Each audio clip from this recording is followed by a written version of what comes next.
frame, Declan Brennan's break, time running.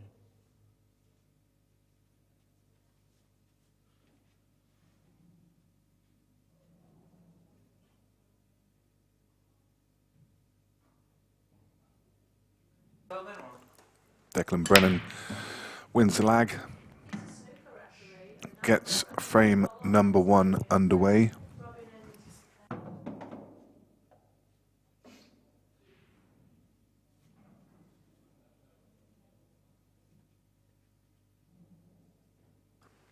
Makes a ball, and looking at the layout of the table, all the yellows look good apart from that one ball. So, oh, he's quit on that one. He was just trying to screw out. He's absolutely fine because he's got loads of different options, but I think he was trying to screw out for these at the bottom of the table. What he definitely will want to do is address this problem.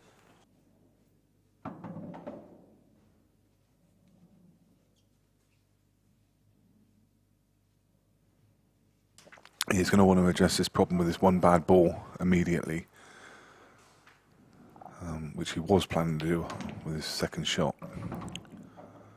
And the reason you want to do it early is just in case it all goes wrong, like it has there.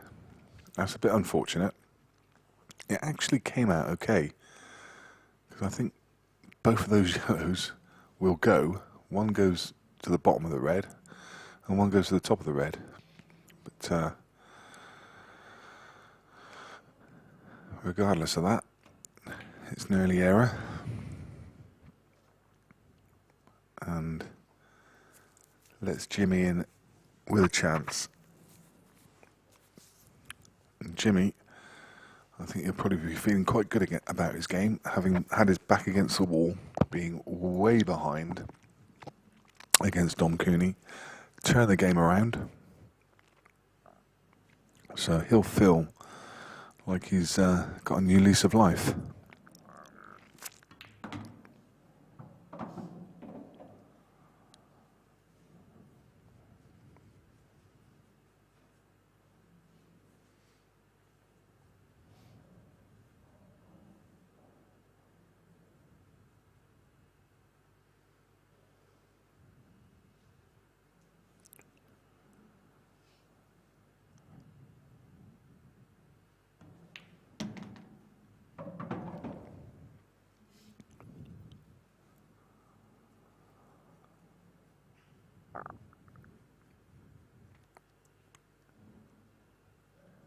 You can't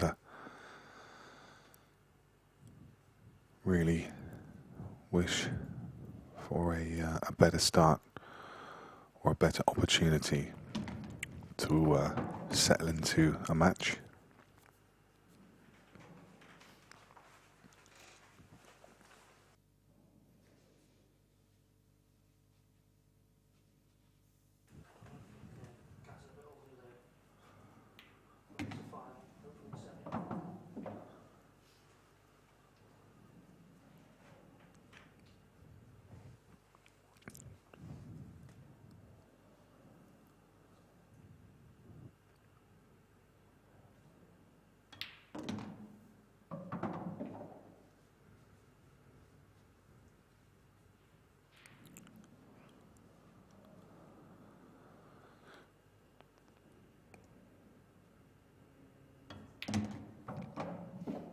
Nice and easy, no drama, taking full advantage of, I guess, a bit of misfortune from Declan.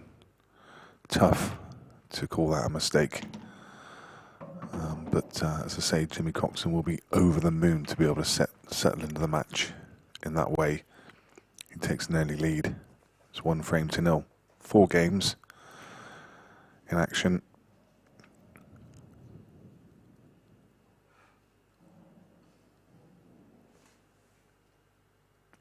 Adam Davis has taken an early lead, 1-0 against Callum Singleton, and Carl Boys is 1-0 against Shane Thompson.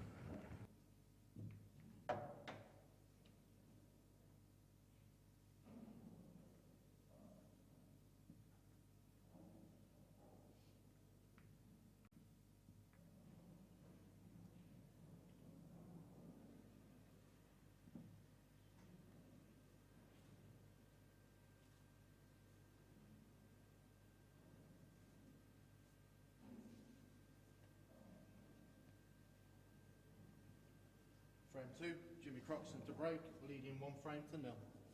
Time running.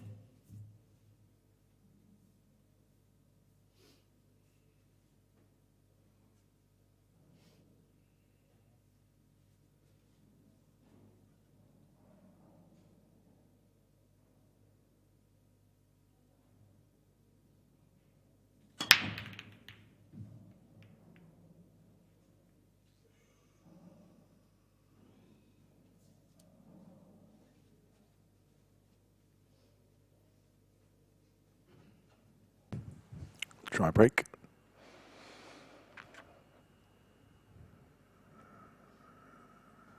Seem to have said that quite a few times this weekend.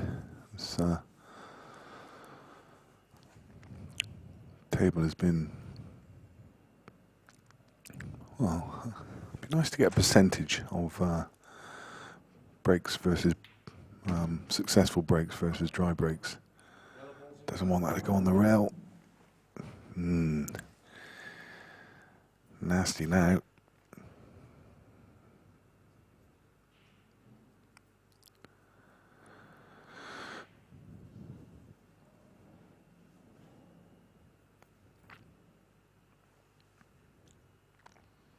I think he can get into that little cluster. Oh, what's he got planned here? Cushion off the back of the... Yeah, trying to squeeze out of the cushion, playing it off of the back of the red. But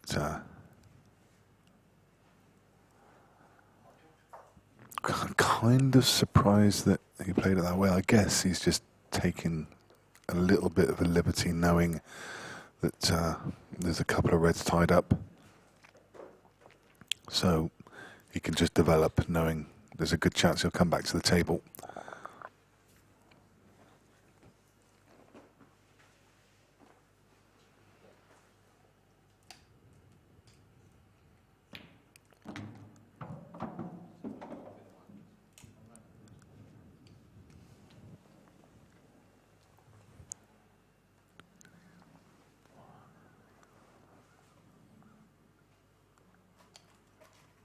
Declan sorry, Jimmy asking for the cue ball to be clean. Don't know if he feels he got a little contact there. Gives me pleasure to welcome Neil Raybone into commentary. How you doing, Neil? Yeah, good, thanks, Nick. You okay? Yeah, very good, thanks. Just come up short against Shane Thompson there. I mean, that was a great fight back, wasn't it? Yeah, I was 6-1 down and 9-3 down in the match. And to be honest, not to go 9-3 down didn't really do much wrong. Shane played very well. But yeah, I battled well to 10 each, and he's probably knocked in a 1 in 10 finish. Been a bit fortunate at 10 each, but he knocked him in. So yeah, fair play to him. What was that break condition? The last, was it? No, I broke, potted, played a safety shot, and then with 4 reds to go, he's potted the red in the middle to try and dislodge a safe red near the bottom of the table. Missed the cannon because it was tied up next to my yellow, but he's landed with a perfect angle to pot the red in the corner and screw back and dislodge it. So it's just one of them, really. But he played well. So and he's playing well. I mean, he was 9-0 up yesterday against Adam Davies, which says it all, really. So he's playing some good stuff.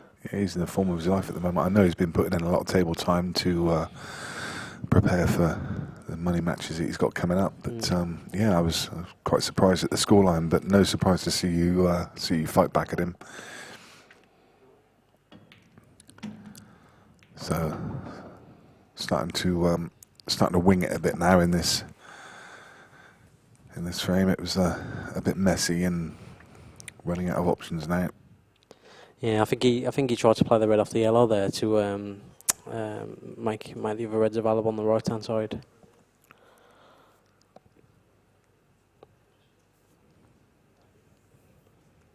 So you must love playing on these tables, don't you? Is this actually your home venue, or do you play elsewhere? And no, this is quite near to you, isn't it? Yeah, I only live like 5-10 minutes away from here, but this is my home club. Lee and Gaz are good to me, and sponsor me in terms of let me play for free So, the table's really in great condition. Yeah. But I don't play down here as much as I used to because I've got a table at home now. Yeah. But yeah, the tables are spot on, really, yeah.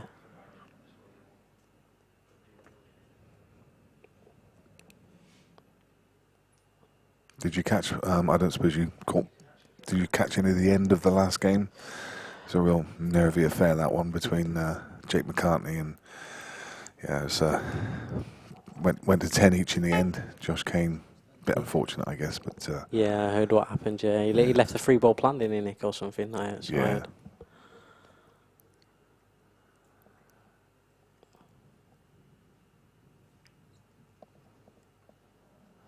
Yeah, I think actually, I mean, we spoke to Jake just on in the interview afterwards, and he said he'd actually tried to leave that 3-ball plant in the hope that Josh hadn't sort of spotted it. So he purposely pushed his ball over the pocket because he'd already sort of seen that it might be on. Yeah.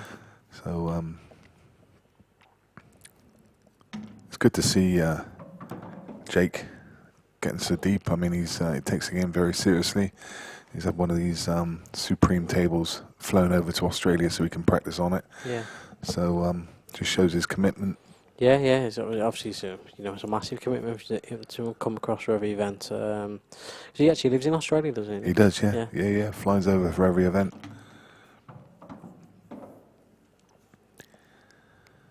I'm sure he got to a final of quite a big tournament recently in Australia as well. And I think he lost to Mick Hill. Yeah. Was that the big guns? I don't think it was that one. It wasn't, was it? No. I think it was Mick another played one. somebody else. Yeah.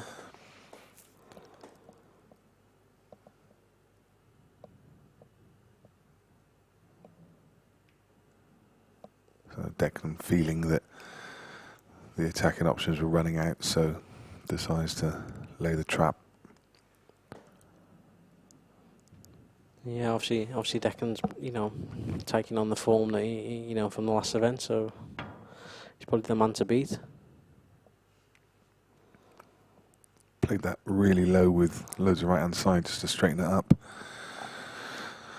And neither ball set look particularly nice at the moment. No.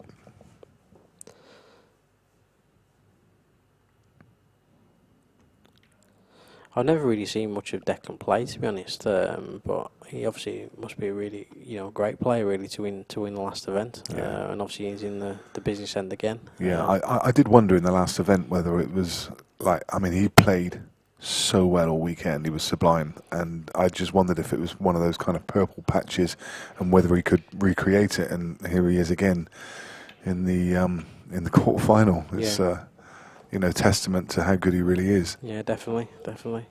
I mean, I know Jimmy quite a lot. I'm really good friends with Jimmy, and Jimmy's obviously a local lad as well. He's made a massive comeback in the last frame as well, hasn't he? He was way down against Dom Cooney. I think he might have been 8-2 down. I'm not sure. I know he's 10-5 down. 10-5. So he beat Dom Cooney 11-10. He also beat Dom Cooney in the winners' qualification match 11-10, and he was 10-5 down against Ben Flack the match before that as well, and won 11-10. So he's had 3 Hill games, and Dom Cooney must absolutely hate the sight of him. Yeah, I don't think he'll be on his Christmas card list.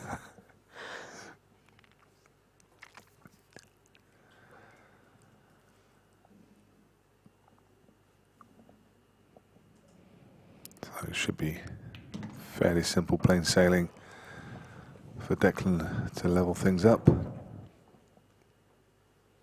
Just drop this in, and black to middle.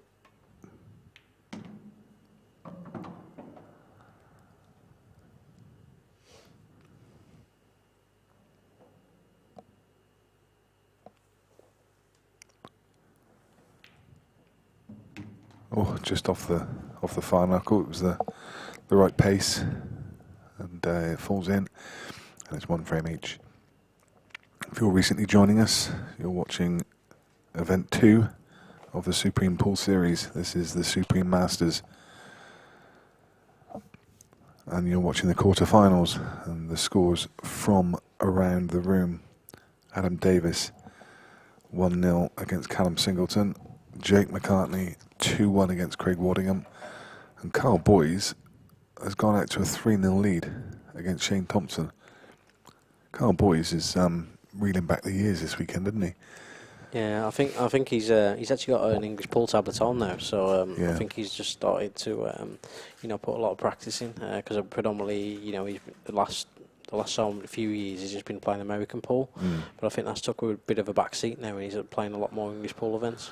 Yeah, he's got the gig now working for Matchroom as well, and he's doing the Sky Sports punditry, presenting some of the shows, doing some of the commentary. So it's a good gig for him to get, and it probably eases the pressure. It probably brings in an income that allows him to spend some time focusing on 8-ball, and it looks like it's paying off for him.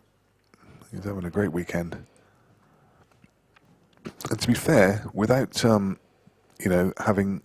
without making a massive impression last year, he was always there and thereabouts. He always seemed to be, towards the business end of each of the events. Yeah. Tough opponent.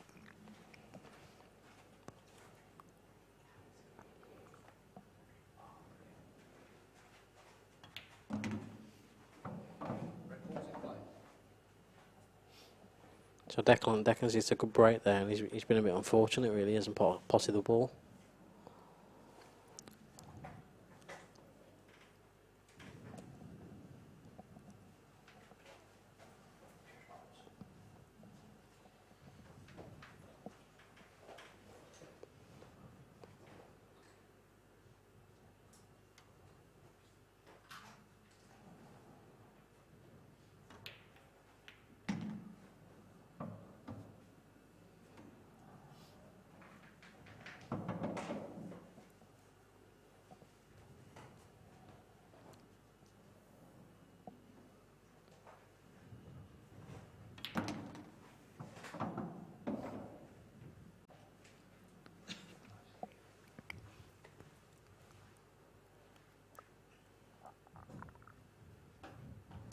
Jimmy's put a lot of practice in for this event, Nick. He's been down here most days, practicing like 3-4 hours a day. Has he? Yeah.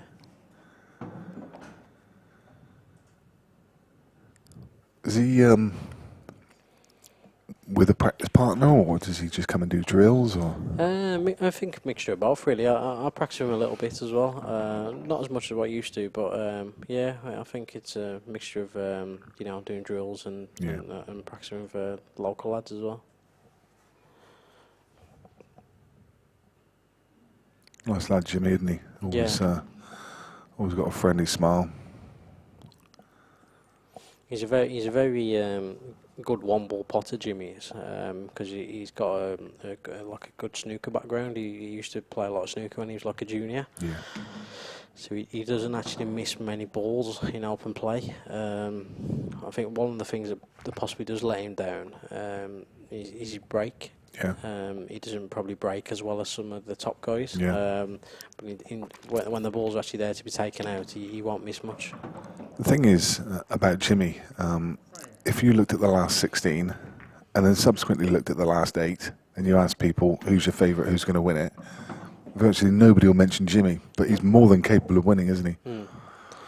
Yeah, definitely. He's not, people just tend to sort of overlook him and write him off and think, he'll fall by the wayside at some point, but he's definitely got the talent. Yeah, definitely. I mean, I think he's won two pro events on the IPA tour as well when he was on there a few years back. He's obviously not on there now, but it shows the pedigree as well.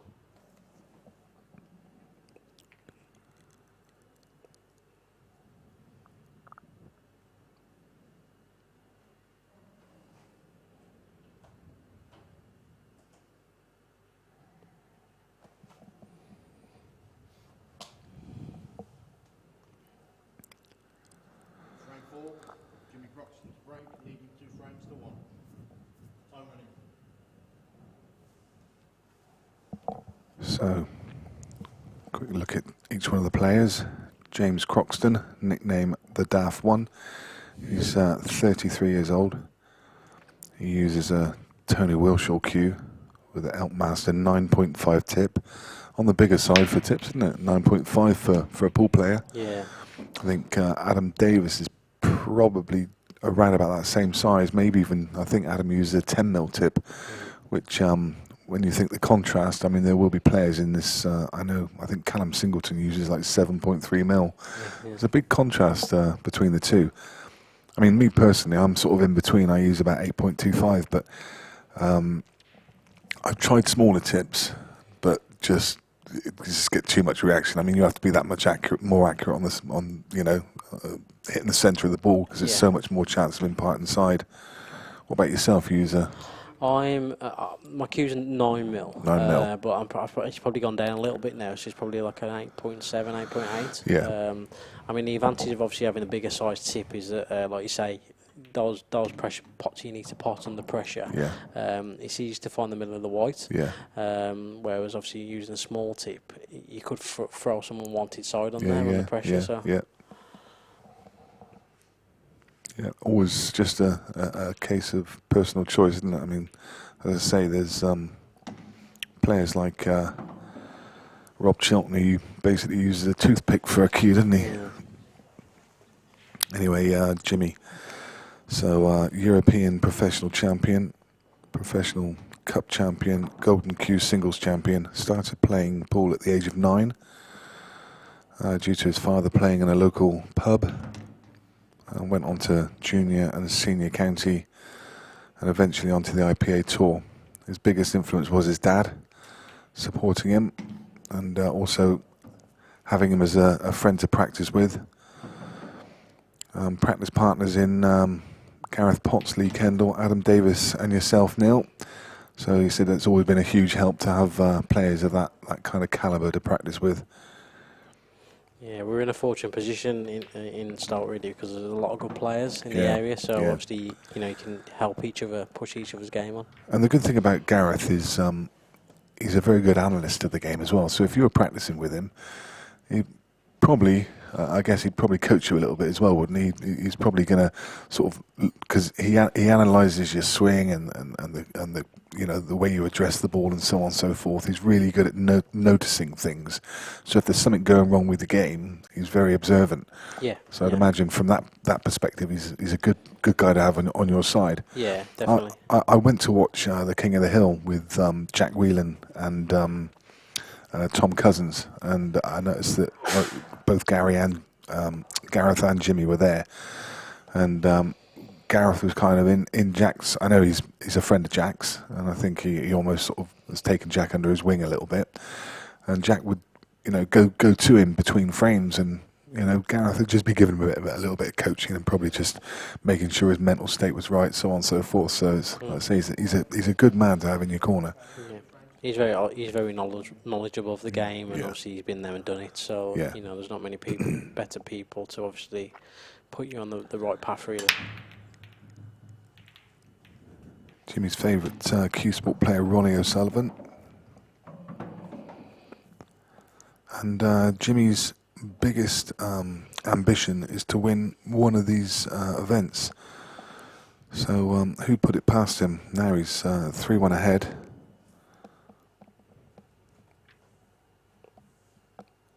He's definitely capable. I think if he does make balls off the break, he's got as good a chance as anyone else left in. Yeah. He just doesn't miss, many balls. And I absolutely love this story. It's the story of the time that he got called up for playing for England, and he turned up to Great Yarmouth with his waistcoat on and his dicky bow, and he had all the gear on, and he walked into the room, and it was just a big wind-up. Yeah, I heard about that. He's walked in with all the gear.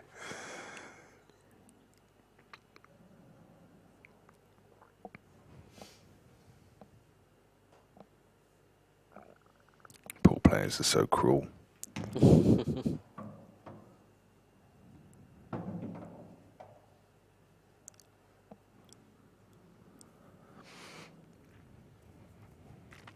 So early doors still, but in the context of it, it's a big frame, this one, isn't it? 4-1 to 3-2, huge swing.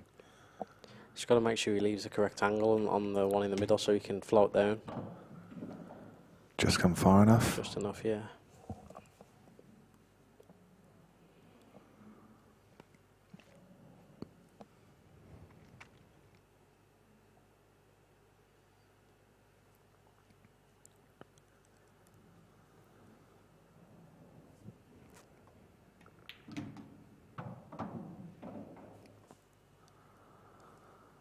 And Jimmy's opponent, Declan Brennan, as of when he wrote this profile, he didn't have a nickname. I still don't know if he's got one, actually. I'm sure we had this conversation during event 1 that we need to give him a nickname if he hasn't already got one. He's 26 years of age. He uses a Burroughs and Watts Q, Eureka, and Elkmaster 8.5mm tip. Started playing local league pool when he was younger, and then started playing in the Regal in Portadown, where he still plays now. Oh, he's had a bit of a touch there. Yeah, he's been fortunate there. Could have gone wrong. Favourite Q Sports player, Ronan McCarthy, as he's a very good friend of Declan's, and he makes the game look so simple with the cue ball control. I know that Ronan was commentating on part of last event's final, and he was saying that he practices with Declan all the time, and he's just a phenomenal player. He said he just holds him in such high regard. Yeah, and there's no, Ronan's been there and done it, and he's very knowledgeable of the game. And he'll probably bring Declan on leaps and bounds, really, just practicing with Ronan. Yeah, so. yeah. He said because I was talking about how he was playing so well over that weekend, and he said he just does it all the time. That's just the way he plays. He's like it all the time. Ronan, as I say, believes that Declan could go on to greatness in the game. Jimmy Croxton to break, leading 3 frames to 2. Time limit. He's also a decent golfer.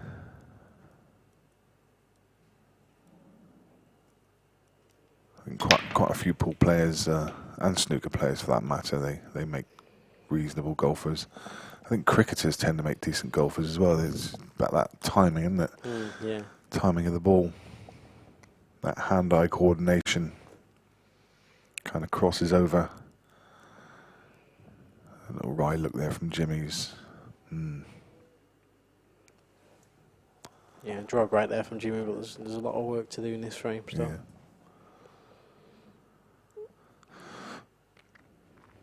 Yeah, he's had a touch where the cue ball's landed. Got this awkward red to middle, and then, well, that's no good. Now he's tied up another ball, and he would have wanted to try and maybe use one of the 2 reds towards that right-hand corner pocket to try and dislodge the other problem ball that's there, but that's taken away one of those options. Yeah, because I don't think that red goes past the yellow, does it? It's in the bottom end of the table. No. He's got a chance of moving that yellow now. He's just going to play safe, I think. Oh, he's just going to play a safety, yeah.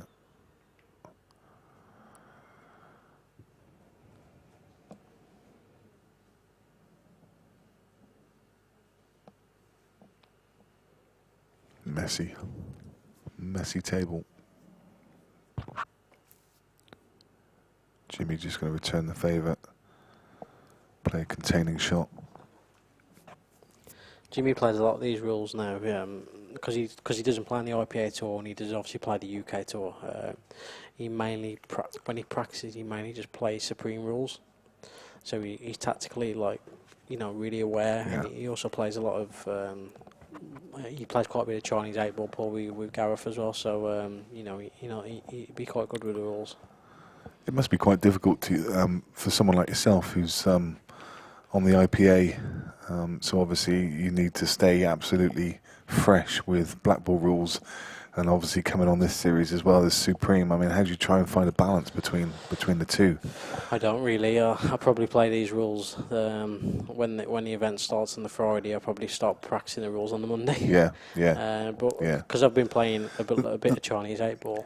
The thing is, I mean, that helps as well, doesn't it? But I mean, the thing is, as long as your arm's going, I mean, these rules, they're fairly simple, aren't they? I mean, all you need to really get into your mental state is when you can kind of use that tactical shot in your favour. Yeah. But apart from that, it's probably just it's just playing pool, isn't it? It's just about, you know, fluidity through your back arm and just making sure that you're, you know, you're confident and feeling happy around the table. What a shot that was. Yeah, I think the standard of the game these days, the rules aren't really coming to it that much.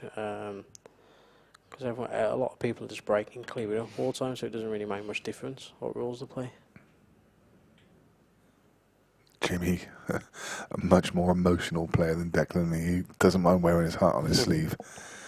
You'll see a lot more facial expressions and little reactions from Jimmy, whereas Declan is probably much more reserved. Jimmy, you know, Jimmy might, obviously the way that Jimmy's results have gone this weekend, he might just be, you know, in his own mind thinking the writing's on the wall for him to win it, because, you know, he's won 3 11-10 matches. Yeah, I said just before you joined me that he'll almost feel that he's got a bit of a dog's life here because you know, being so far behind against Dom. Hill in his previous game, as you say, 10-5 down in the previous game before that against Ben Flack. You know, I mean, I think Callum Singleton said the same thing to me yesterday. Yeah. That he'd come off of his game against Chris Day in a game that he absolutely should have lost, and he couldn't believe he'd won it. And he said, you know, sometimes it's destined. Been very unfortunate there. Yeah, it's probably the only place on the table he could have landed where he's not on a shot. Yeah.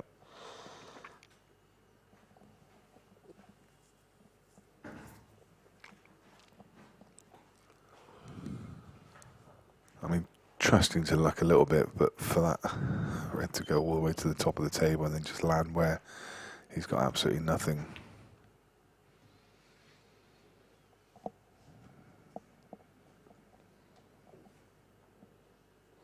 Yeah, that was a right shot there. Yeah.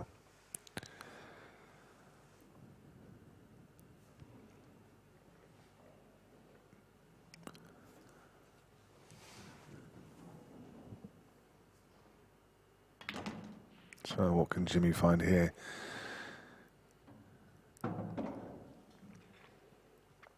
I mean, he could play the tactical shot, the yellow, onto the red, but that doesn't do him too many favours, does it? Yeah, because he could obviously leave the skill shot. Yeah. Or equally, Declan could just return the favour and clip off the red and leave Jimmy in the jewels. Yeah, I think he's playing the skill shot now, I think. Sure. Very nice. Still a bit tricky. Depending on his angle here, he doesn't want to be straight. If he's just low, he can stun up to the one on the rail.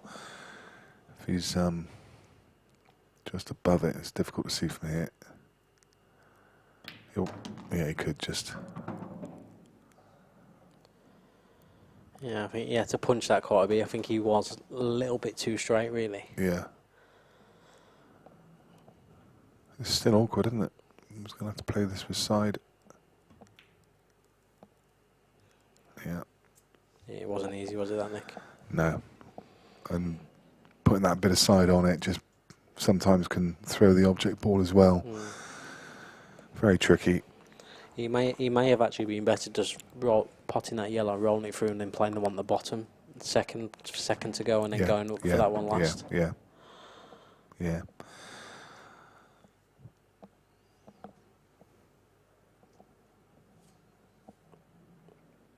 So there won't be any more mistakes from Declan. And this will very quickly be 3 each.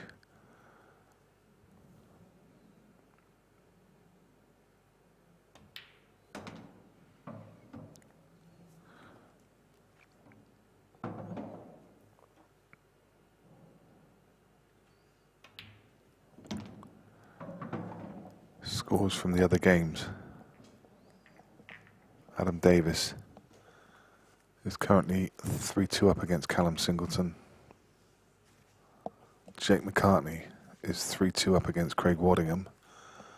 And Carl Boys is 4-1 up against Shane Thompson.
7.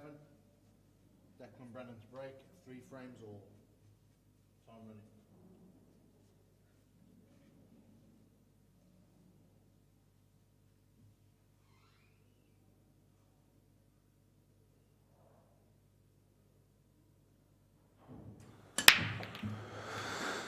So the scoreline is back on serve, and Declan gets frame number 7 underway.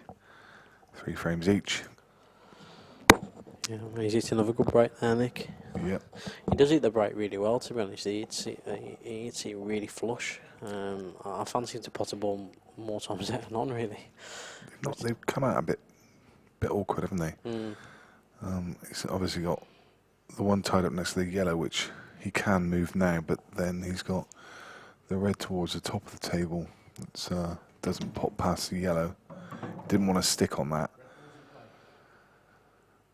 And I think he's got a shot here.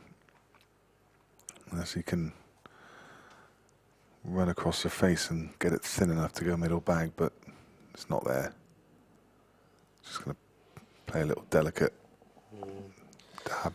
I don't think he can get the snooker though. I think he'll leave the yellow at the top of the table. I think he's got to try and play the pot. But I don't know if he can get thin enough. No, he doesn't like it.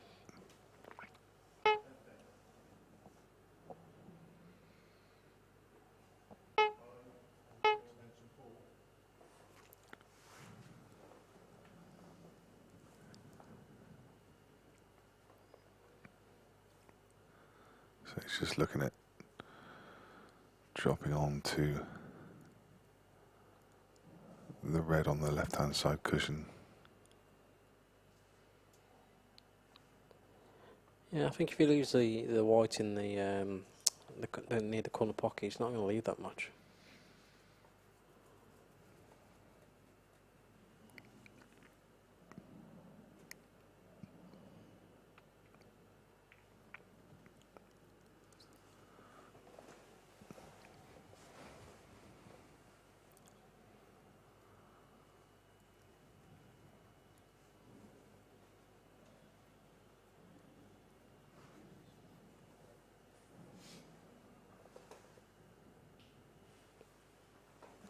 I think Declan's got, from what I've seen, he's got like a good overall game. He does play the percentages quite a lot as well. He doesn't take that many risks, so he's always going to be tough to beat. Good opening double from Jimmy. Maybe the cue ball just gone a couple of inches further. Maybe not. He can just get through perhaps. He obviously feels he can. It's a big pocket at the top, isn't it?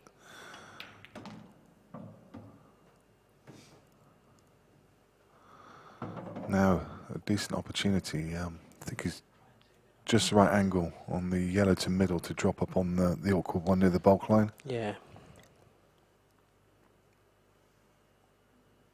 You could just try and play to stun up there really, and even if he hits the yellow, it's not the end of the world because he's got the one in the middle as well.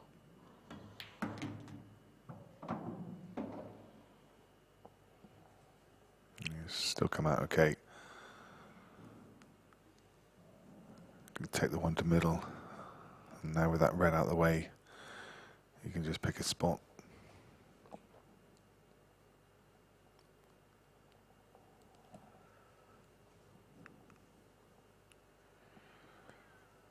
So, next IPA event is still some way off, isn't it? Is it quite an unusually long break between events this time? Yeah. The next IPA event's in August. Yeah. In Coventry. But the last one would have been what, like early April, was it? Or? Yeah, that's right. Yeah, there's a big break. Yeah, but when it starts in August, it all kind of like kicks off for a lot again. Really, you got like 3 tours within 3 months. And of course, we just had the conclusion of the Champions Cup, so I guess they'll be starting a new one. Is there another one that they had a different one last year? Was it Premier League or something? Yeah, that starts in August. The IPA Premier League. Okay. Yeah. Okay. Oh wow.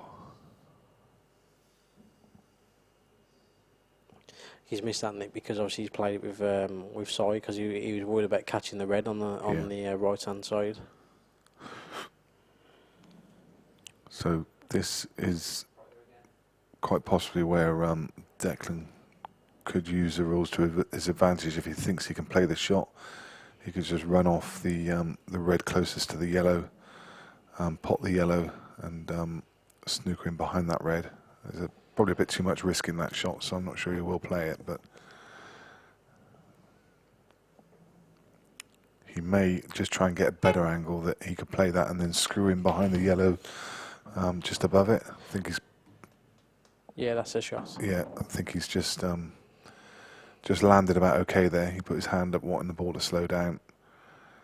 I think this is just about perfect.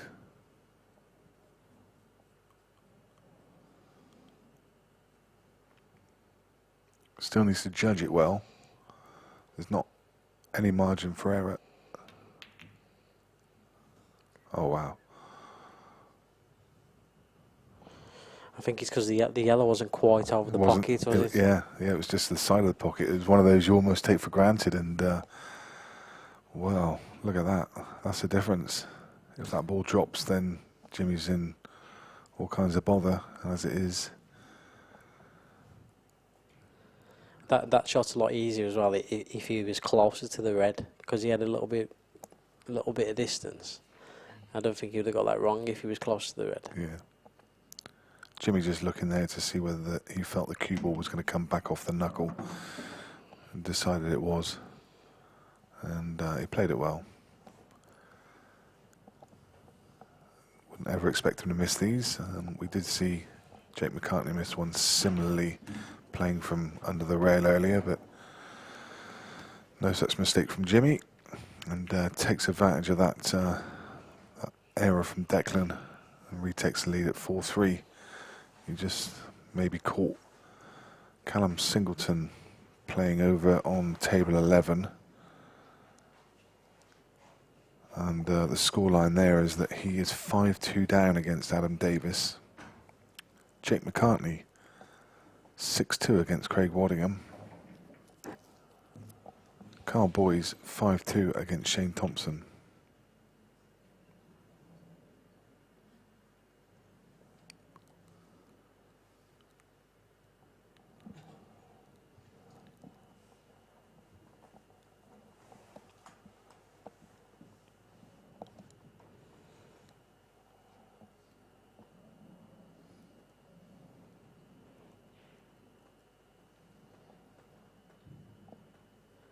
So who's your tip to win this then, Nick?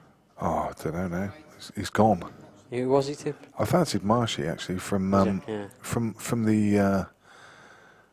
from round one. He looked pretty good.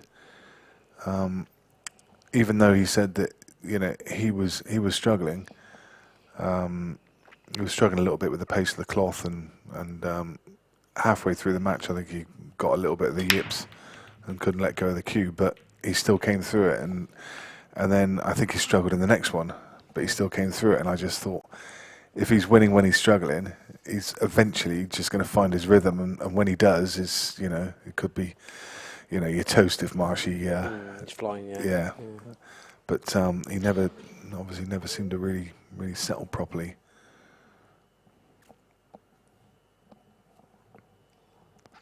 But now, I don't know. Really difficult to call. I'm struggling to call the winner of a single match at the moment, let alone the event.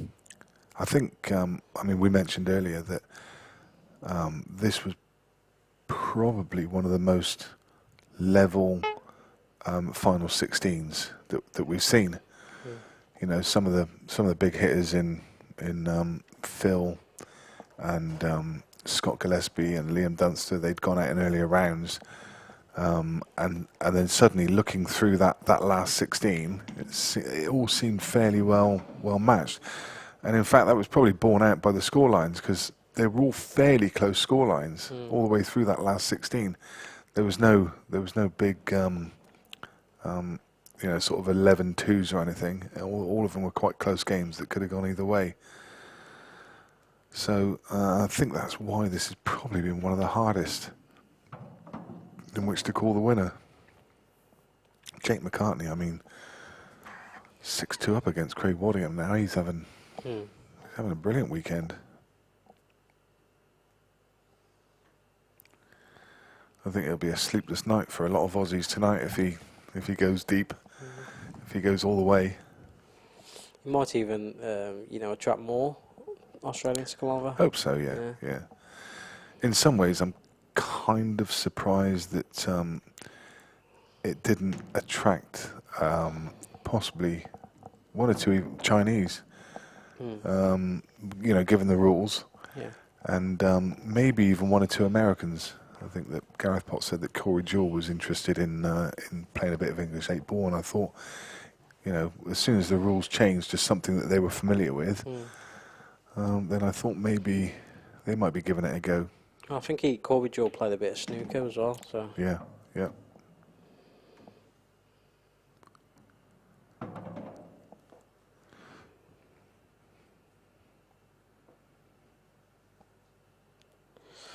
Declan's got to be quite precise now because I think he's looking to take the yellow in the middle and then take the yellow in the corner, the one nearest the cushion, but then he's got to land. He's not really got much to land in to take the other yellow in the left middle to get on the black. This looks perfect, doesn't it? I think he can just screw. Maybe he's a tiny bit straight, but I think he can just nick a little bit. His aiming point's going to be he didn't. I was going to say I thought he was going to screw back and take it in the same pocket, but it's just. See, it's not easy now because I think he's slightly overdone it because I don't think the black goes in the right hand middle. Do you think he just finished a little too straight on that yellow? I could have seen him screwing back with a target point of the red above the yellow, just to play the yellow in the same bag. I think he always had that route in mind what he just had, but I think he slightly overdone it because I think he wanted to take the this yellow in the middle and then take the black in the same pocket. But I think he's just slightly overdone it. Because I don't think the black goes in the other middle. I think the red's in the way. Yeah, I think so. So he's got to play a good shot now. Yeah, as you can see, the black doesn't go in the middle.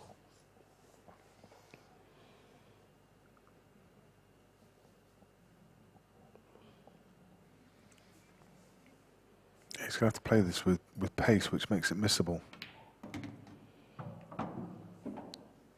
Just okay, I think. Just okay. Or is he? Yes, he is.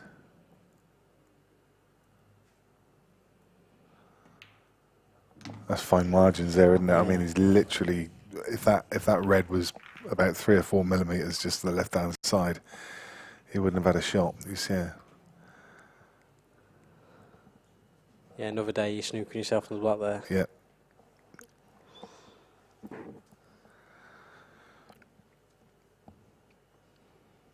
So again, back on break.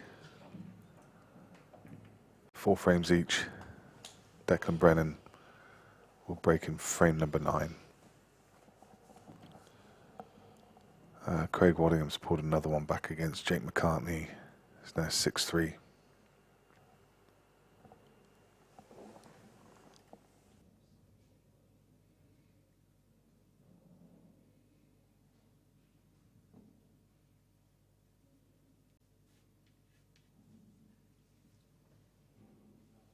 Ninth frame, Declan Brennan to break, 4 frames all, time running.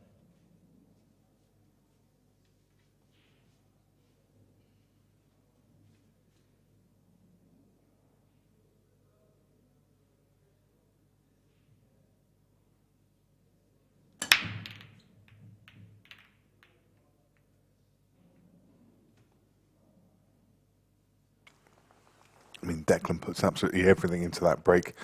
His whole body's coming through it, legs coming up in the air, just trying to generate as much power as possible. He does hit the break. He does hit the break really good. Really good. I think Jimmy looking to take yellows now. He probably looks to take the yellow in the right hand corner and then leave an angle to pot the yellow in the left hand corner and dislodge the 3 yellows. Yeah.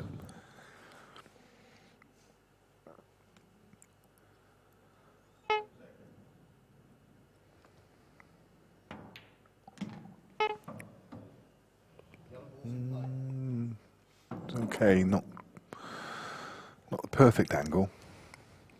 He's okay. He wants to come off the cushion, doesn't he, into the back of the three yellows. Yeah, if he hits the middle one, he's perfect. And that's why it wasn't ideal. It didn't quite have. He had to manufacture the angle. It wasn't the kind of natural angle. If he'd have finished just slightly higher, he could have. He would have gone into them with more pace. You can still make this yellow, but it's no guarantee of position on the next. He's going to have a shot, but it might be left with a long.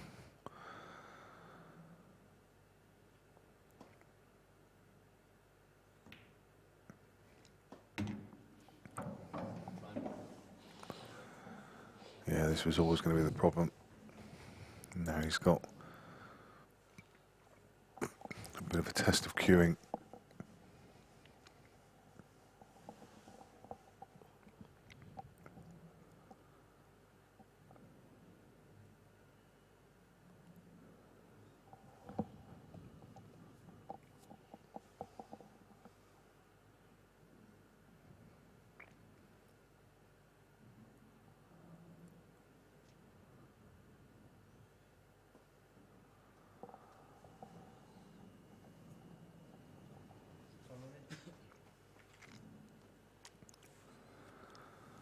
So there's another one of these shots. I mean, he just doesn't need to do anything with the cue ball.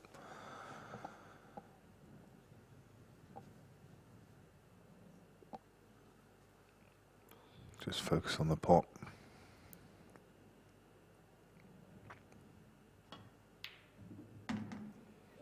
Well, I say you don't need to do anything with the cue ball. You definitely don't want to be. Why did he hit that so hard? I'm not sure, to be honest. Do you think he was going to cannon something? I mean, there was nothing there. Goodness me. I mean, he could have hit that at half the pace. I mean, I would have thought he would have just been trying to drop that in and finish somewhere over by the right middle bag, and he'd have a choice of the yellow below the black or the one into left centre. But he hit that with a serious amount of pace. The only thing I think of why he hit it so hard is I don't know, he wanted to hit it more positive, really. So, you know, because obviously the shot's harder if you have to. Well, yeah, of course, yeah. You can get a better stroke and if you hit it firm. But yeah.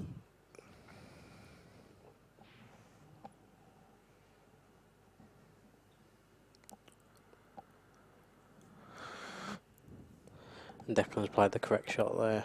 You know, just developed his awkward red, and you know, Jimmy will probably play this shot now, and unless Jimmy like flukes the yellow, Declan will probably be clearing up next visit. Yeah.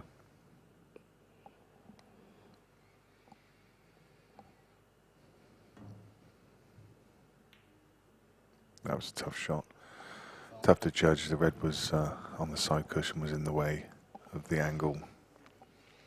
So the snooker's so important at these rules. You know, I've learnt while I've been playing the rules, because there's no obviously total snooker, so it's such a big advantage if you snooker somebody.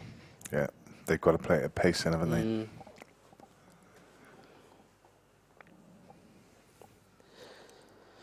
Like you say, that you know the snooker Jimmy was in just. It would have been a good shot to hit the yellow, but then he's had to hit the cushion after that as well. So So just have a look around to try and find his spot. You can put it anywhere on the table, so just trying to find what he's most comfortable with. I think he's probably right to take these three first, just because that's the area that's mostly congested. It's better to work on that area, and then everything else should be straightforward. Whichever way he took him, it was always going to be a fairly simple clearance.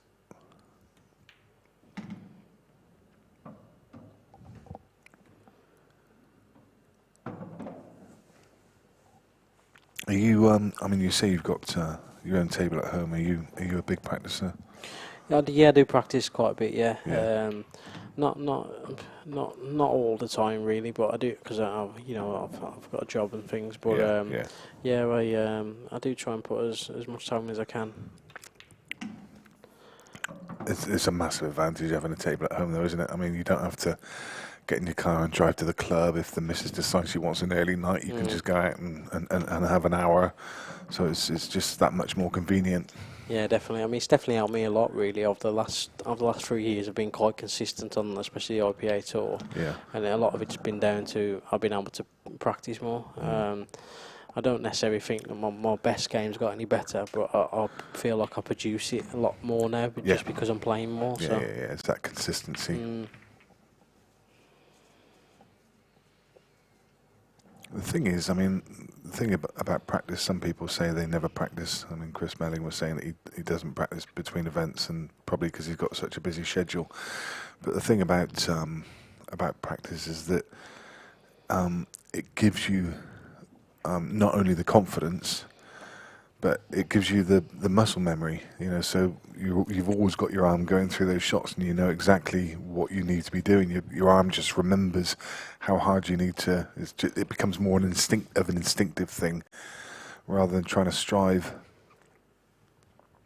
Yeah, definitely. There's nothing worse really in not practicing, and you know when you break, you look at the layout of the table, and if you're not playing on a regular basis, you don't know which way to go. Yeah. And pattern play is so important in English 8-ball.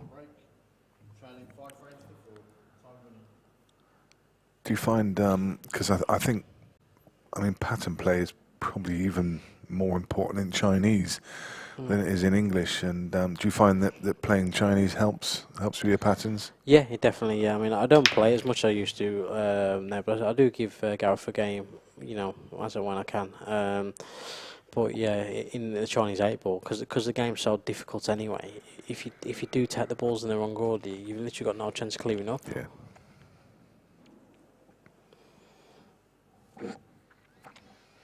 Another dry one from Jimmy. Yeah, it was dry, but I think he's hit the break well there, hasn't he? He's just been a bit unfortunate. He's not potted one really.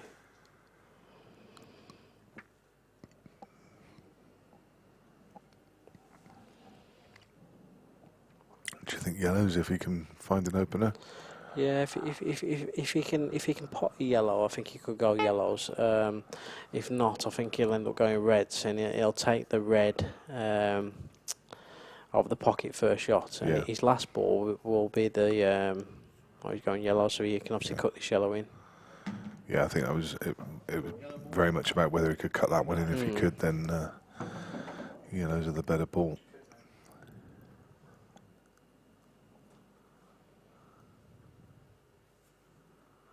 I think he'd want to take the one in bulk as soon as possible, wouldn't he?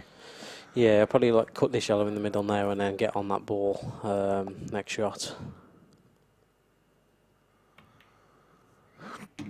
Oh, it's been a bit. He's been very fortunate there because he's not got hold of the white at all. Little double kiss on the red, and it's left him absolutely perfect. That could have definitely gone wrong.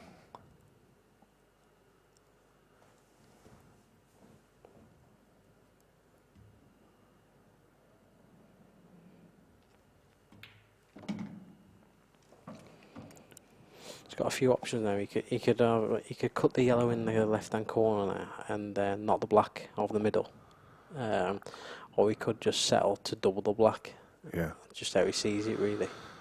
I like these shots where you can develop it, and it's pretty much a free shot because he could have played the developing shot there.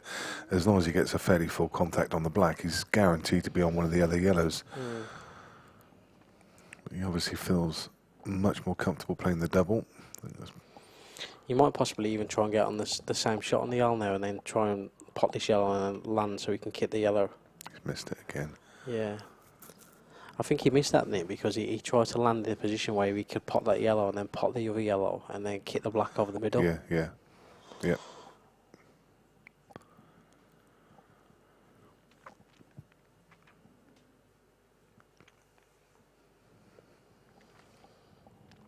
So a couple of errors crept in. Jimmy would be very happy to have a chance.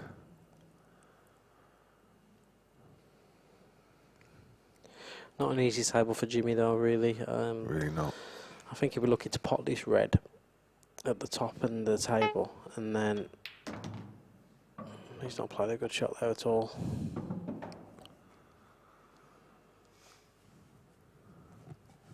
I don't know why he's played there, Nick.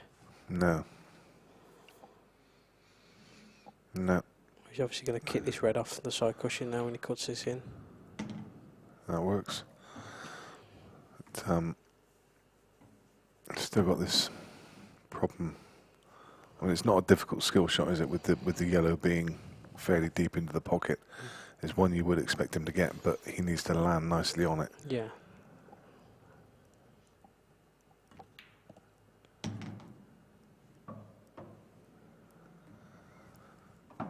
So it looks like he's got his chance now to land on that skill shot. We're taking the red nearest to the cue ball and stun off the side rail and back out.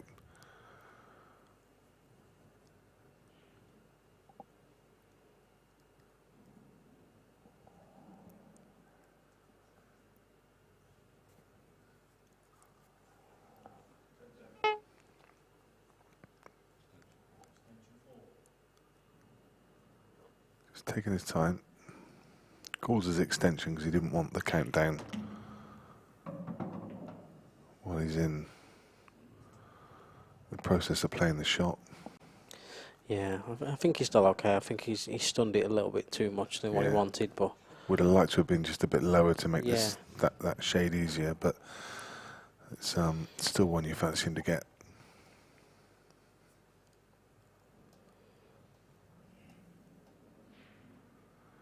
So key shot, needs the red to follow, and he makes it. Oh no, this is horrible. If that pulls up an inch short of there, then he's fine. yeah, I think the tables are lovely, to be honest. They're really reactive. The cloth's good, but the cushions are quite springy. Yeah, That's they're what's brand new, happened aren't there. they? Yeah. Brand new cushions. And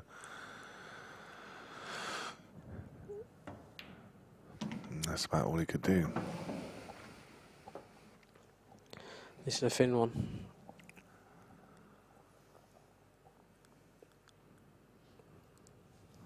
Yeah, you can see there, the ball probably just a quarter of an inch off that top rail. This is one of those situations you can't really play positional shot. You just fully commit to the pot and just take wherever you land. Yeah, yeah. That overcuts it. And there's another one that Jimmy has let slip beyond him. He's had a few chances in this match, hasn't he, Nick? I know he's 5-4 down, but he could easily be like winning the match quite comfortable, really. Yeah. Where's this going? That's in between. Yeah, it's not great.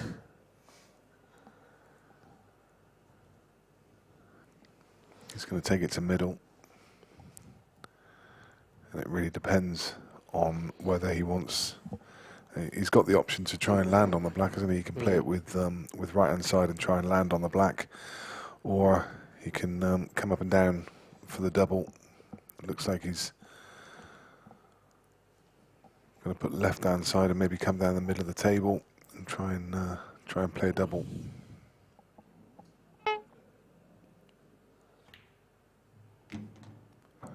That's what he's done. Just a little bit short. Wouldn't he back himself to pot that down the rail? I mean, it seemed a simpler shot just to play that with a tracer right hand side and come over the right hand side of the table and then just back yourself to nail it down the rail. You've got to be better than leaving yourself with a smelly double. No good.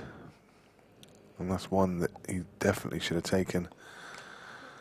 Oh, again, he's left that horrible. He's left it as bad as he could have left it for Yeah. Jimmy.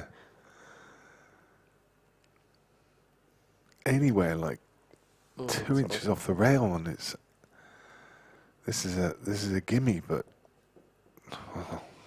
if you're going to miss the black and you say, "Oh, where do you want to leave the white?" That's where you would leave the white. how do you play this? Right hand side and try and run the cue ball round. And he's just taking his medicine. Wow. I think I might have tried to do something more with the cue ball, because this is a real tester. And there's some pressure on this one. It's a big swing, 6-4 or 5-all. There you go. How's your cueing on this one, Jimmy? Oh, no good. But he's trying to be clever with the cue ball. Yeah. Try and get it over towards the jaw. This is still cuttable though, isn't it?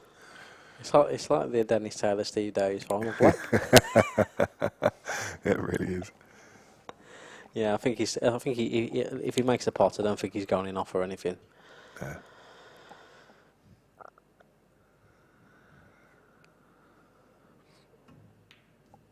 No, it really is like the Dennis. Yeah, that was almost identical. well, Jimmy's got to be careful now when he pots his black, the white could be tracking towards that corner pocket. To where, And that's where why the he's white got the is. smile on his face. He knows exactly where that cue ball's going to track. He's looking at it. He's even put his cue there.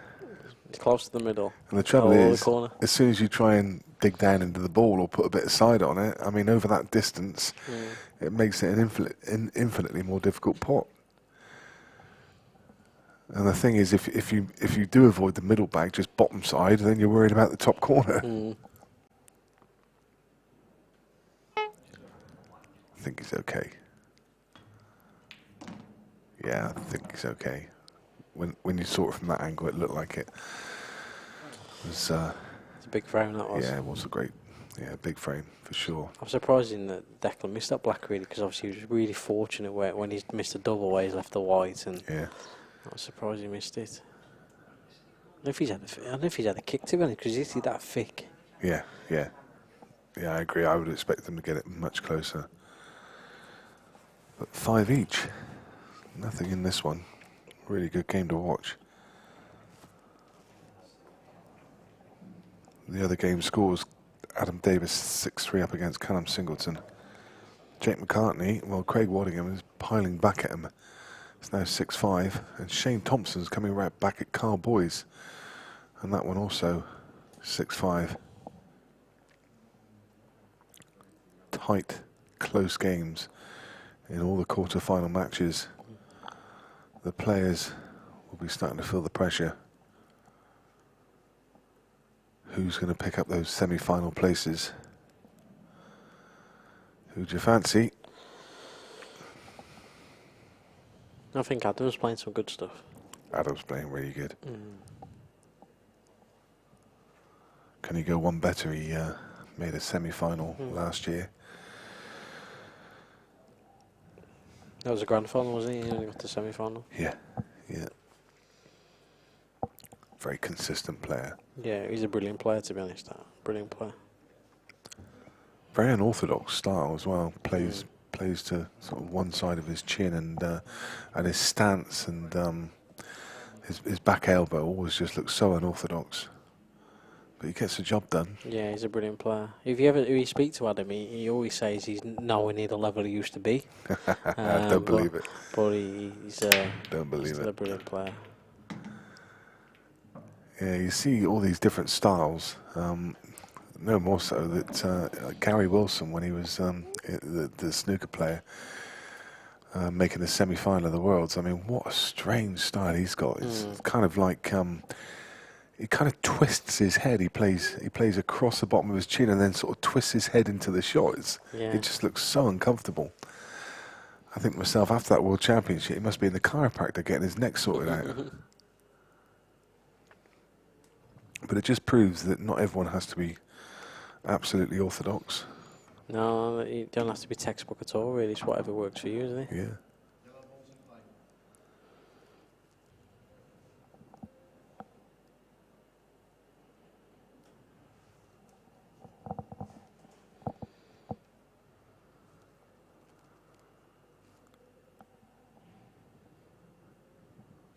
So hopefully everyone at home has got all their devices out, probably watching the main arena on the smart TV, and then got the iPad out on the arm of the chair one side and laptop on the other side. That's what I'd be doing.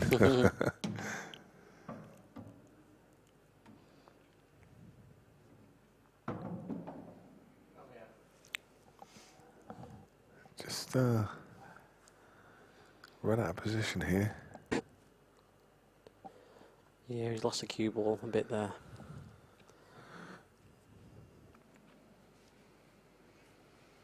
He's obviously got the yellow to top corner.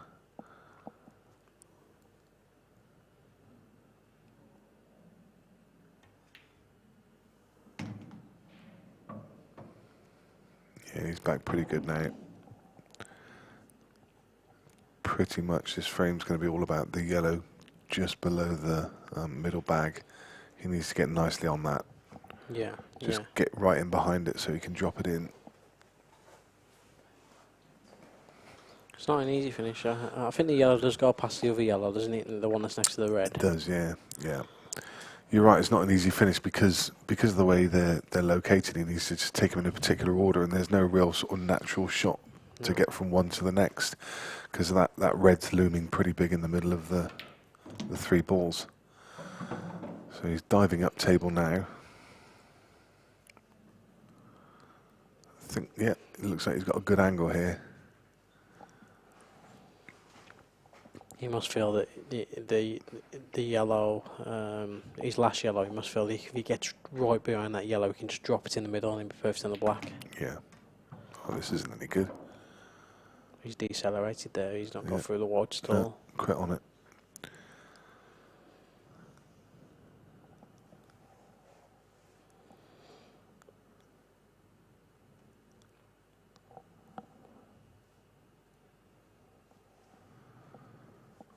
Can he still get through? He can get through to the potting angle, but where's the white ball going? All over the place. What's it like?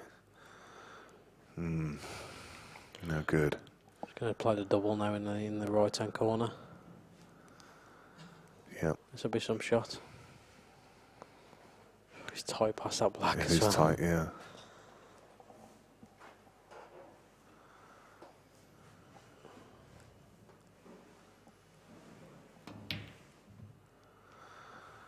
And he played it with pace because quite often they kind of they bend away from the cushion, don't they? Yeah.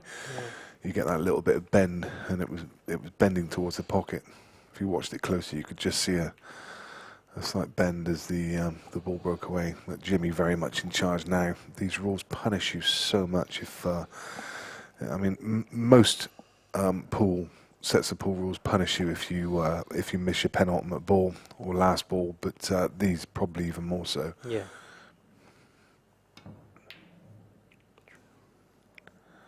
Decent effort, and it's just come down to cause Jimmy a bit of a headache. You saw a little wry nod of the head from Jimmy as if to say, well, this one was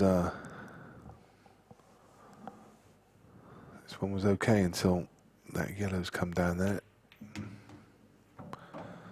So he's got the ball just below the middle bag, which I don't think drops into the middle. I think it's right on the...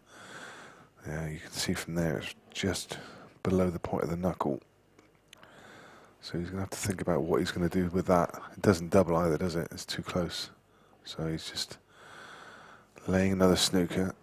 I think he's just left a thin edge. Maybe, maybe not. No. He's played that well, to be honest, but it's a little bit risky because if red leaks out there, he could leave a shot for Declan. The thing is about this this rule set, never having two shots or the free shot or anything else, he's always going to have that problem of the ball on the right knuckle. So even if he does get ball in hand again, he's probably going to have to nudge that off and then lay another trap. That's a good hit. Good shot. Thing is with these rules, when you do miss your last ball, you can't really win the frame. The only way you can win the frame is if your opponent makes a mistake. Yeah. So Jimmy's got a chance now to move that bad ball out and just come around 2 rails.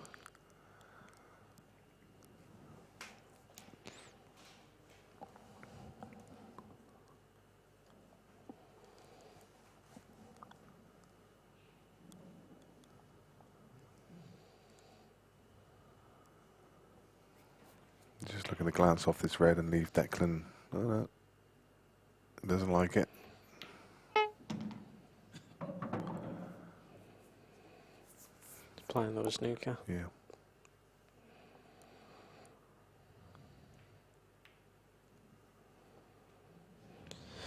The thing is that every time Jimmy's playing a snooker, he's potting a ball beforehand, so he's running out of balls now. I think he's tried to get that red this side of the yellow as well, just to take away the pot angle, and he's not done it.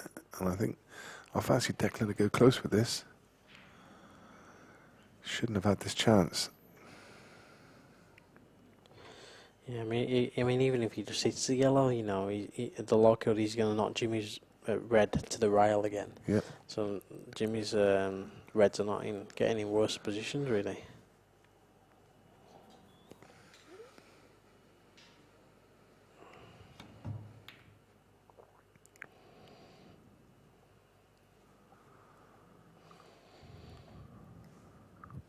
It's going to be another one standing in behind the yellow. Behind the red, sorry. Done that a few times today. All Declan can really keep doing is just keep hitting his yellow really and just asking the question to Jimmy. Jimmy's left the one cushion escape as well. Or, you know, either 1 or 2, but escape to the top rail is much easier. He really needed to cover that. Just get tight and behind the red to take that away, and then Declan's got a much more difficult shot having to play off the bottom rail. This is an easy hit from the top. Yeah. And every time he does it, every time Declan's got an easy... I mean, if he was having to play this off the bottom rail, he'd just be focusing on hitting the yellow. As it is, he's giving him a chance to you know, he's focusing on not just hitting it, but trying to pot it. All this time, Jimmy's still got this ball tied up on the right-hand rail. And he needs ball in hand to be able to do something about it. Yeah, I mean, even when he gets ball in hand, it's not going to be that easy, then, is it? It's just really? not. It's really not.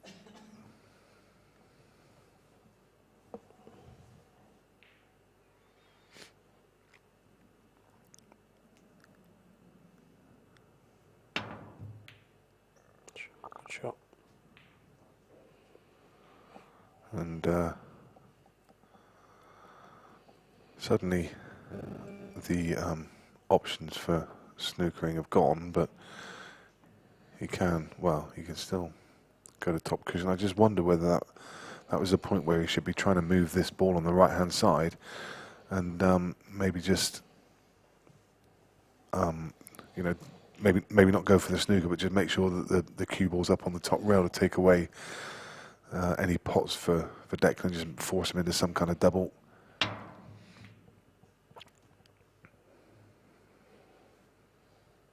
This might... Well, is Jimmy forced now to taking on the finish? Now he's on the one down the rail.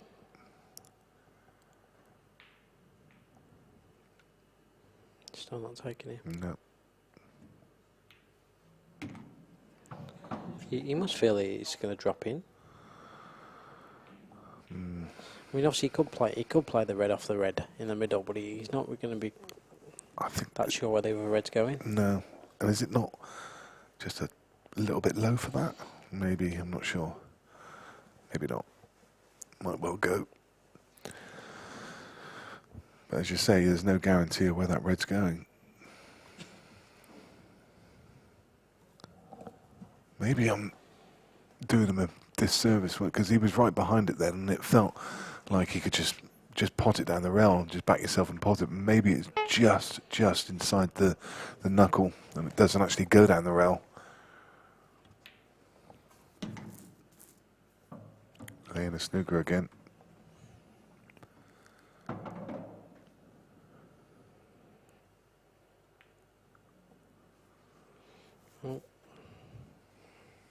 Just okay. Yeah. Another easy escape though. And Declan, as long as that ball's over on the right hand side, Declan can just keep getting out of these. Oh well. That's given Jimmy a great opportunity now, isn't it? It's, he can move this.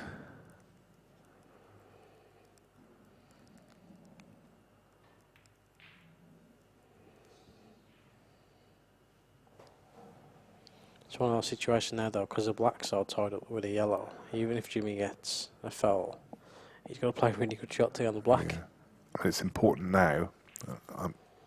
I mean, Jimmy didn't even look to see whether this was frozen or not. But if it's not frozen, Declan could just drop in behind it. He's guaranteed to make a cushion. He needs to kind of develop the yellow as well, the same shot at the same time. It's a good shot. That's why I can't really understand the way Jimmy played that shot. I don't know why he didn't. I don't know. Just try and get up towards the top left-hand corner bag. And he's thrown advantage over now. He was in charge of this. Good shot. Oh, that is a good shot. Has he been unlucky? No, he's okay. Oh my goodness. He's stuck in behind the knuckle. He's jawed him. He's always been lucky, Jimmy. Declan, Declan laughing.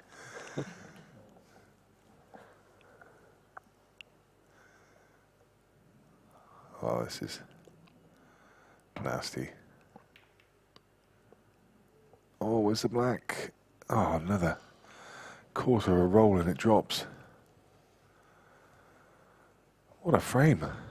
It's had everything.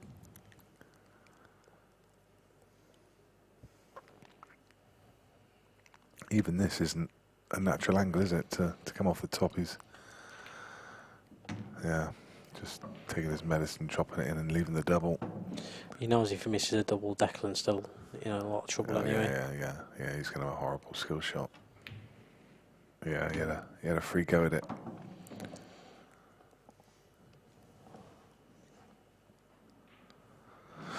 So, Jimmy takes the advantage eventually. What a frame of ball that was. The last couple have been good. Adam Davis, 7-3. Jake McCartney, 8-6. And Carl Boy's now 9-5 against Shane Thompson.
Frame 12, Jimmy Croxton to break, leading 6 frames to 5, time running.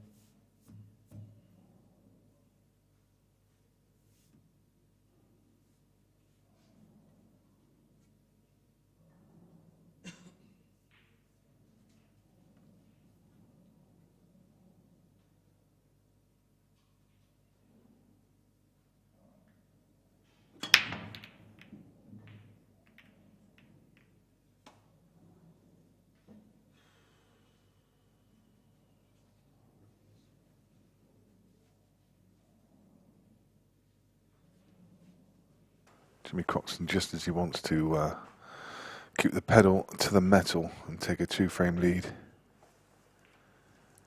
he goes dry.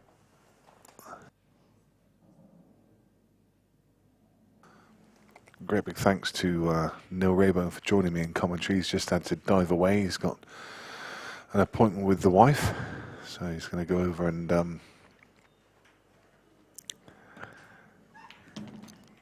he's going to go and meet her. But, thanks for joining me on commentary. It's always nice to commentate with one of the top players. Neil is #1 on the IPA. I don't know if he still is. He certainly was until very recently. I should imagine he still is.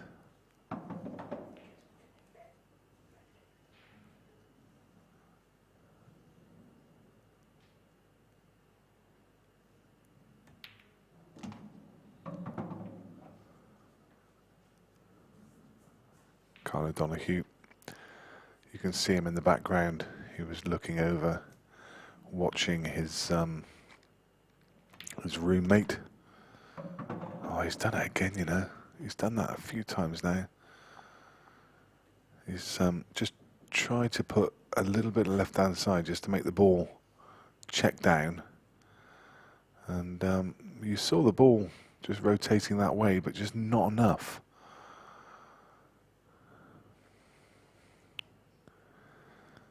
He does have another route, but suddenly this has gone from a very simple finish to quite a tricky one.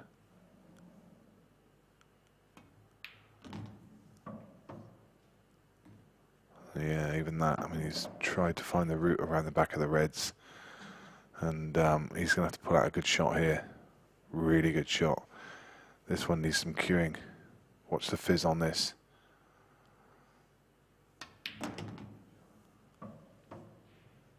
Great shot, great shot. Timed it really well. Screwed the length of the table. Judged it really well. And it's landed perfectly. Now he can just drop the cue ball somewhere up near that right-hand corner bag. Oh, actually, I didn't realise there was a gap between the Reds, but it goes to top right. I thought he was going to have to travel a bit further than that and play the black to right centre. That's a good clearance after getting himself in a little spot of bother. No drama. There we go. Really grippy, reactive cloth helps that. But you need a good cue action, a good tip, and good timing. Carlboy's just 2 away. Jake McCartney 3 away.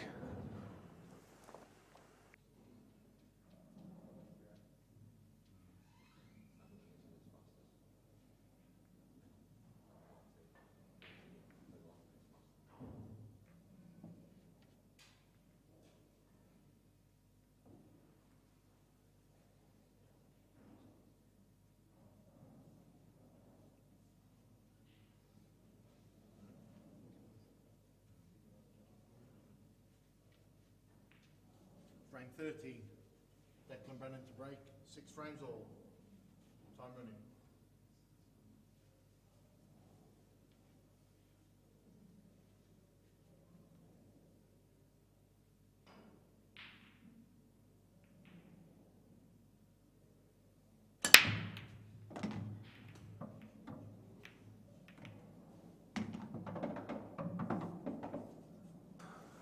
Off for Declan.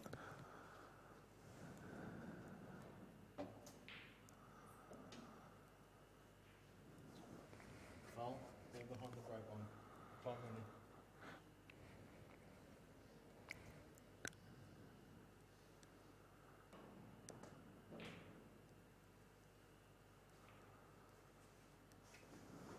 Jimmy, ball in hand, behind the line.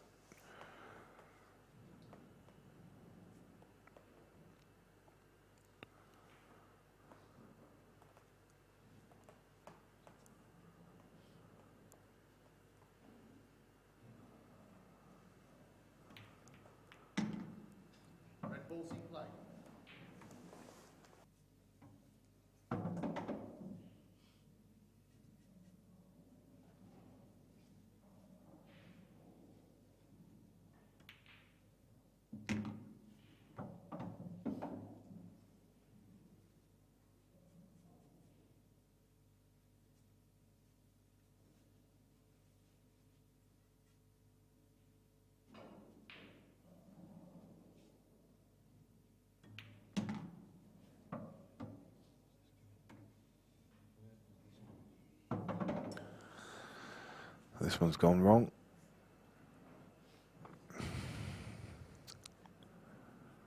Does that red pass? I'm certain it doesn't. I was going to say, Jimmy looked like he was just focusing himself to play the shot, but oh, maybe it does. Have you got half a pocket to go for? Oh, it did go. Look at that. Slightly fortunate, I would say, because he's definitely not played that. But, should be clearing these. 7-6 to Jimmy, I would predict.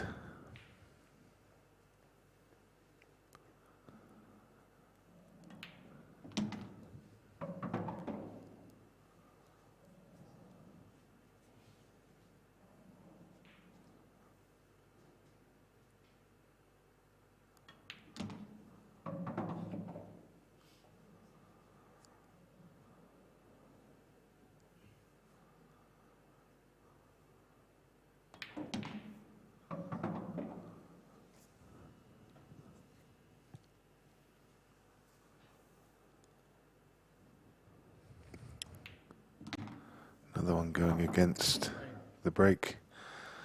Jimmy taking full advantage of the in-off. And he pulls one clear. It's going to be his break in the next.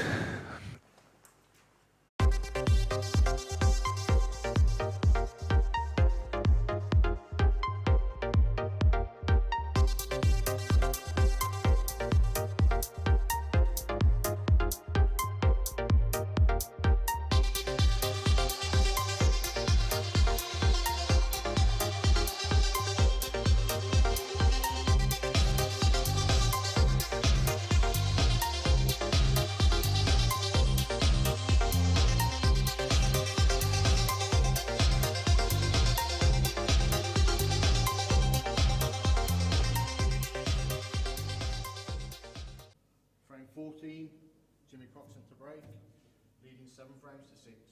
Time running.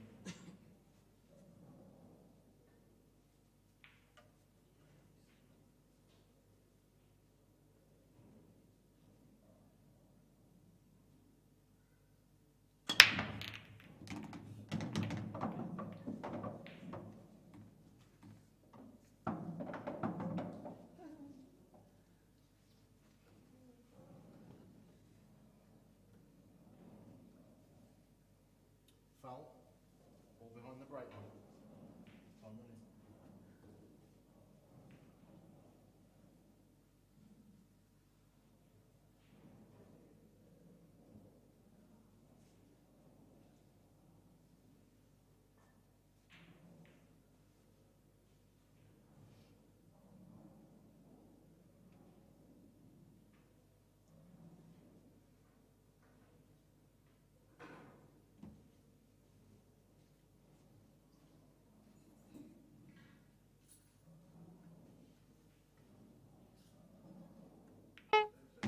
Red ball's in play.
So I just stepped away for the bathroom break. Was Jimmy in off? Am I right in thinking that?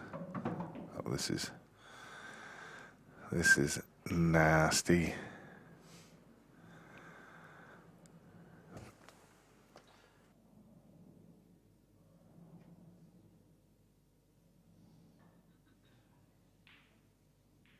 massive difference between the Declan Brennan we saw in Event 1 to the one we've seen today. In that there's just been a few unforced errors. I mean, he was quite clinical in that first event. I mean, this was a gilt-edged chance to win the frame. And just those odd mistakes have crept in, letting Jimmy off the hook.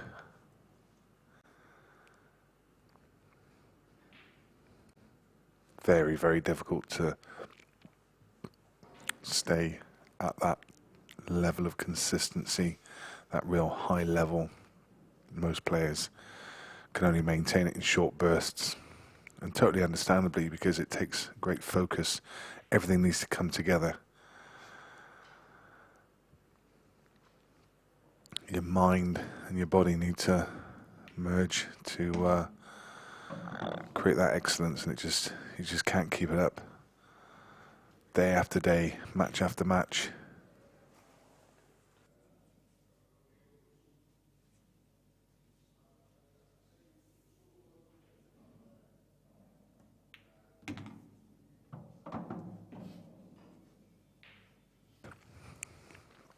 Of course, in Event 2, we look at the rankings as well. Of course, Declan would have been the #1 ranked player after Event 1, having won it, and now with a minimum of a quarter-final under his belt in Event 2, he's going to maintain that top spot. In fact, no one's going to be that close to him, in all honesty, are they? Because he beat Phil Harrison in Event 1, and Phil exited quite early in this one. And the other players that went deep in the last event have not really featured in this one, so he's going to have some advantage over the rest of the field after 2 events. But he's 2 behind here. Jimmy Croxton's 8 frames to 6. And Declan Brennan, he needs to eradicate these little errors that have crept in.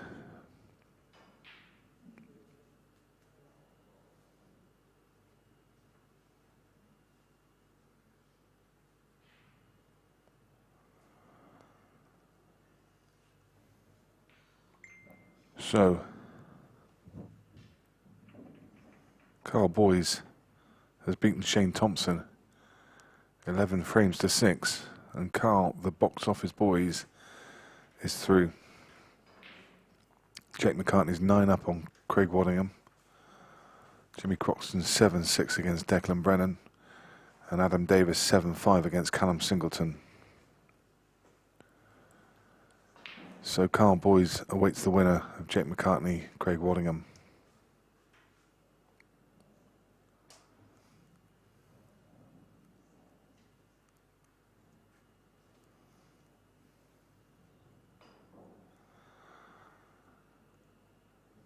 I've just read that June, we're forecast the hottest June ever, with 30 degrees scorcher shortly after the bank holiday weekend. I think the bank holiday is destined to be a bit of a washout, and then I think it gets extremely hot. So get your swimming pools ready. Sounds like we're going to have a heat wave.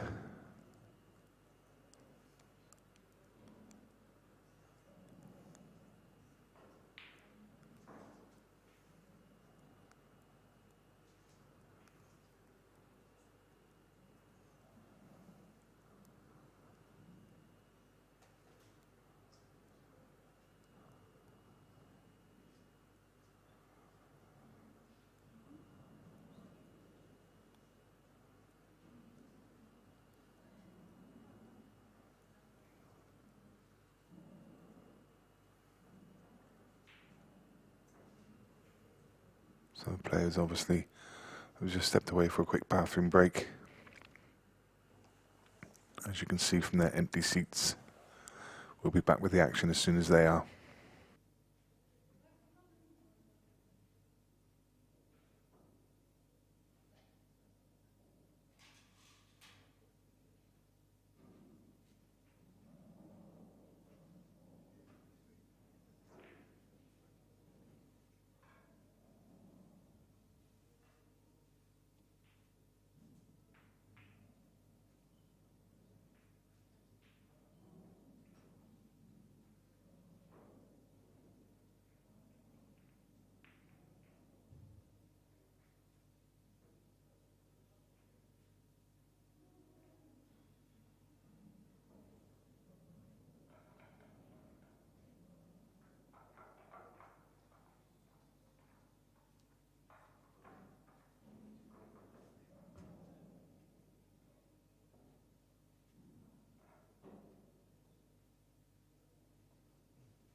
15th frame, Declan Brennan to break, trailing 8 frames to 6. Time running.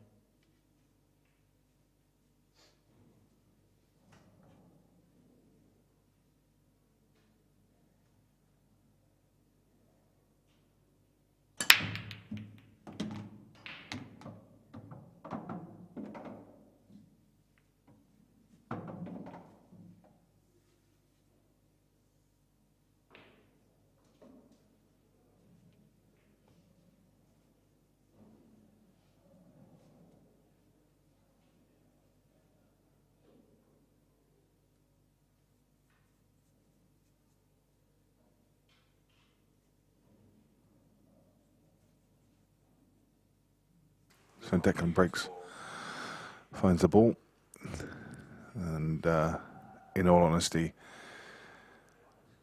he has to be taking these reds.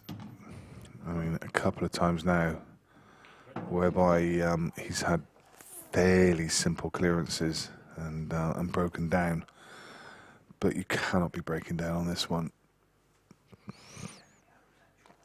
At this level, you have to take these chances. And I fully expect that he will.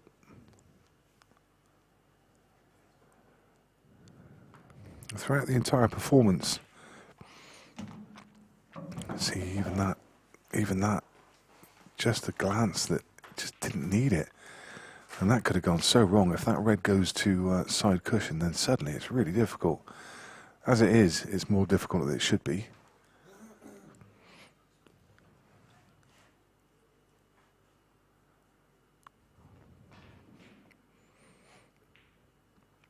To say it's just about his cue ball control at the moment, it's just not quite there. There's something just missing.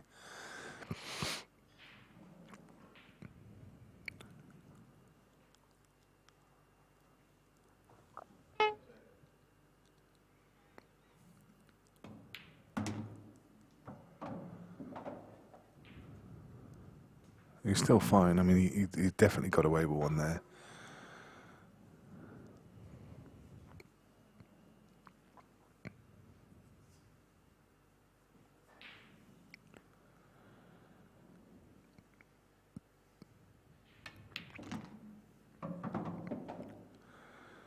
Callum Singleton coming back at Adam Davis, now 7-6.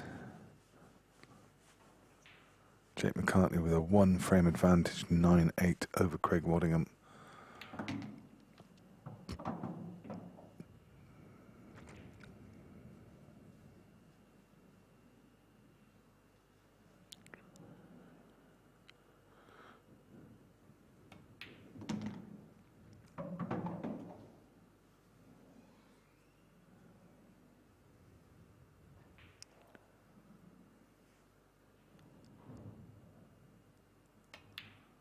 Pulls back within 1 frame.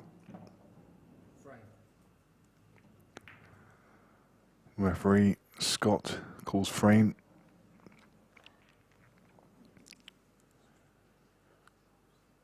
And it's 8-7. 15 frames played. Nothing between the players really.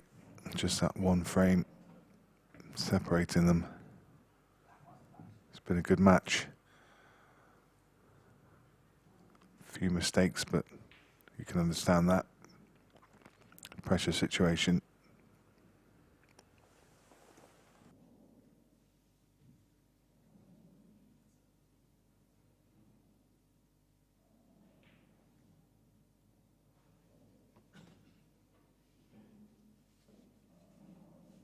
Frame 16, Jimmy Croxton to break, leading 8 frames to 7. Time running.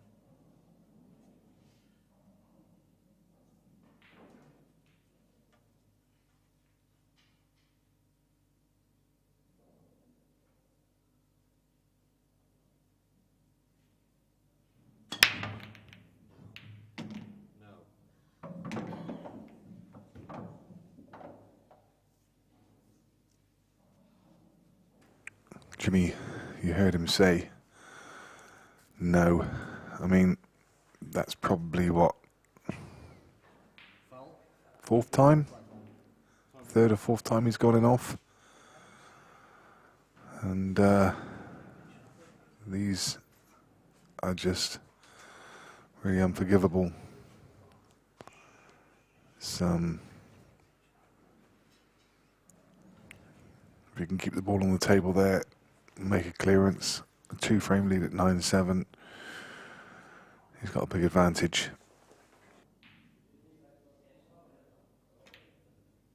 Red balls in play. Still very unfortunate getting kicked in. But even so, it's just, must be so frustrating for him. Just he wants to break away. Declan's right back on his heels. And suddenly he gets that break of serve back. And he's going to be breaking in the next at 8 each.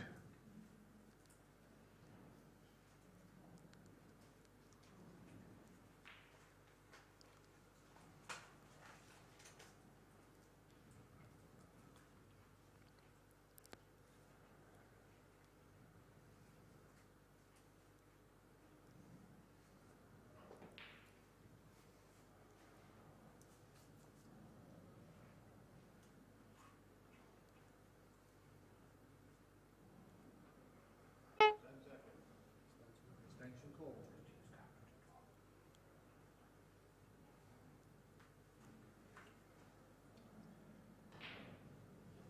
Craig Wardingham now coming right back at Jake McCartney. It's now 9 each.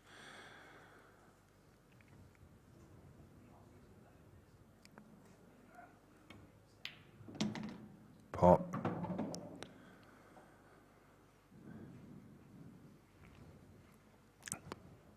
Landed the wrong side of the red. He's going to have to take the long one, I think. Unless he can just squeeze it. Yeah, I think he can squeeze it straight back to the side rail. He could. Now he's going to take the long one. Stun across to the side rail. Won't mind being straight on the one down the rail, because he doesn't really need to do anything with the cue ball. Oh no. Oh my goodness me. That is an absolute disaster. What a misjudgment. Wow. What difference that could make in the context of the game. Look at that.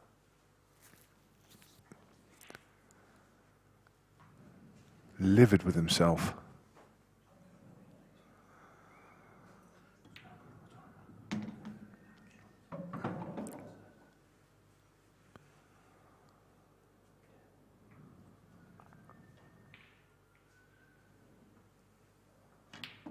Fairly simple for Jimmy. Well, I say fairly simple for Jimmy. I'm pretty sure that the first red doesn't pass the second one, and he's come too far across the table to cut the other one in. So is there a twist in this one yet? Jimmy, what have you done there? Can he just get by? Oh, he could just. Whew.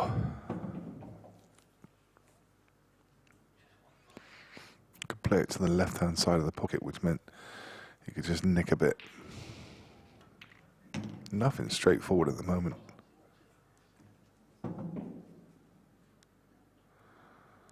Adam Davis 8-6 over Callum Singleton.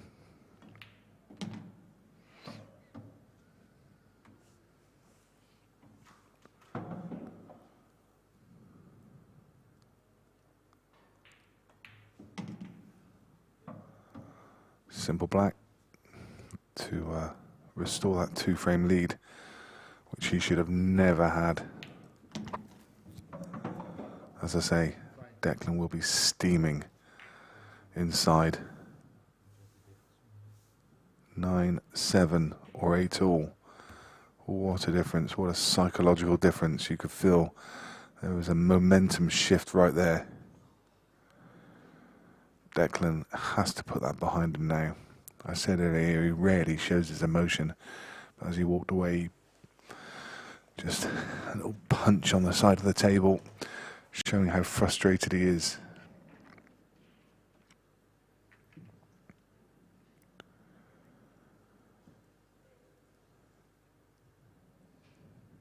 And all this time, Carl Boys has got his feet up. He's probably popped back to his hotel knowing he had a good hour to spare to go chill out before the next round of games. And that's sometimes so important. All these players are battling away and sweating and stressed and trying to get to the end of their match. And he's just relaxing with his feet up, focusing on the next game.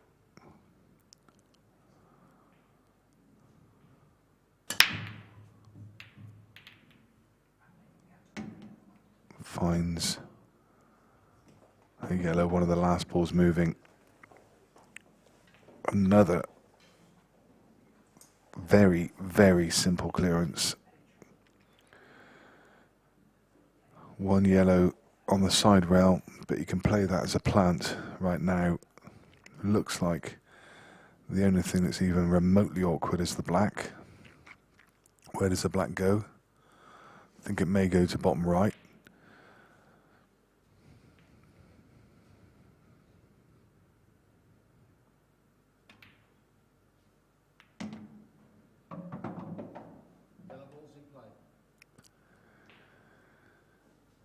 Even that's just not quite perfect.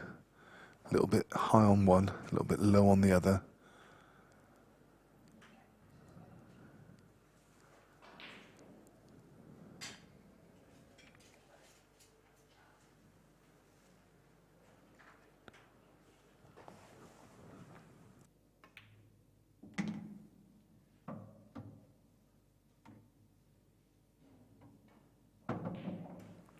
Now, I think he's finished a touch straight.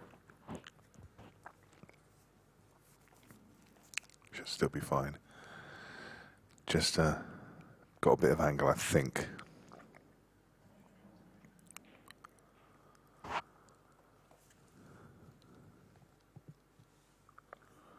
Yeah, digging down, he can punch. Well, I say that. I think he was trying to actually screw back with the reverse side to kick it down the table. So now he's going to have to take the one to bottom left of the pack.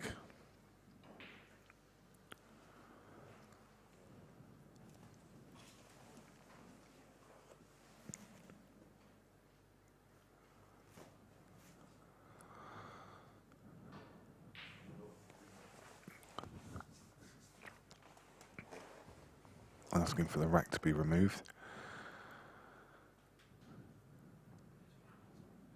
So he's going to have to play in and around that area now.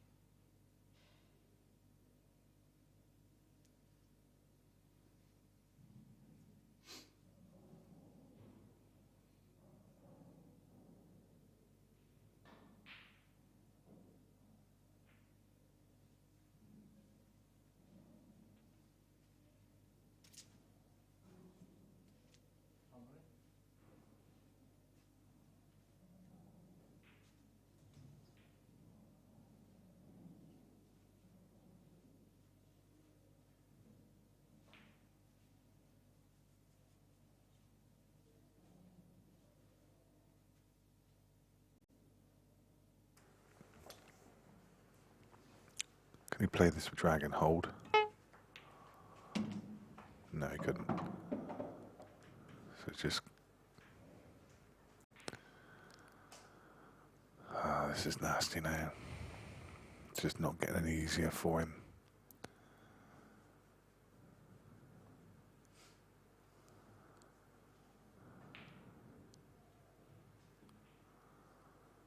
So totally the wrong angle. But I think he feels he can nick it. Screw back with right hand side to check the ball down. And he was aiming to land on the red, and he snookered himself.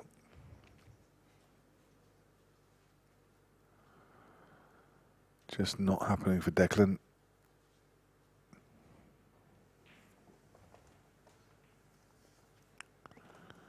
Like wading through treacle for him at the moment.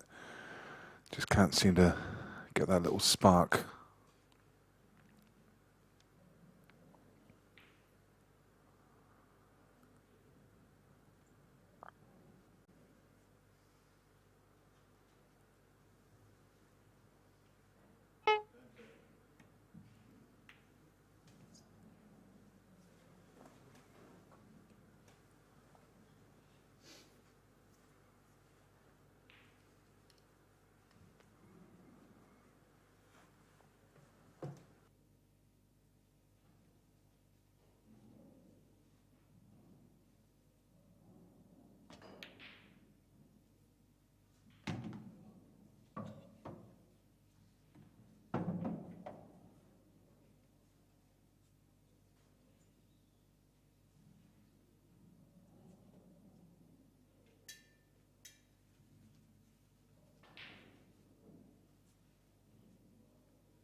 There's one you absolutely expected him to get.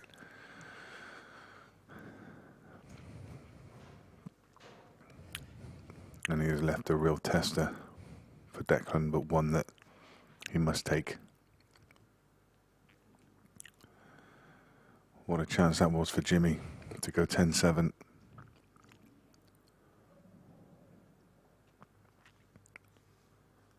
Nine-8. It's anyone's game. Big shot. Nails it. A little ripple of applause, and quite deservedly so.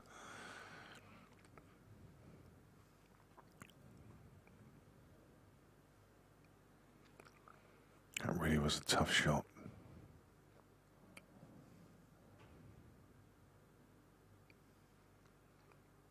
Top corner. 9-8. Wow.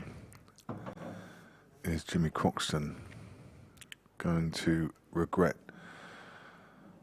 that missed ball? Very makeable red to top left. And he knew that that was almost match ball, because at 10-7, it's a long road back for Declan to win 4 in a row, with Jimmy having 2 of those breaks.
You saw the ad there for PPV Guru. Very big thanks to Lee Holdsworth for his support in this event and his sponsorship. Do take a look at his website, that's his business.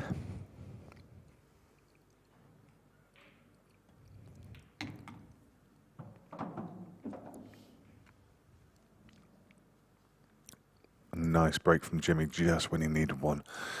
He's been struggling with that break.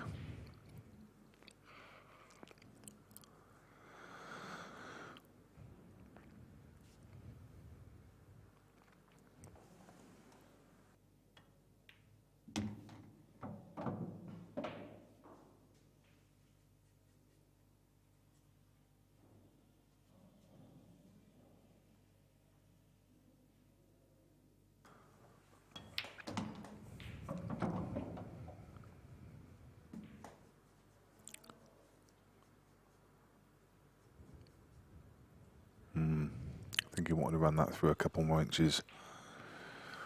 Now I don't think he can play the red to bottom right, which would have been his initial choice. He's going to take it anyway. I just wonder if he still could and avoid cannoning the yellow. He couldn't, but he's fine. Played it really well. Played it very well, actually. Judged the cannon. And now he's left himself with 3 drop-ins. Just basically screw the cue all back to where it is now.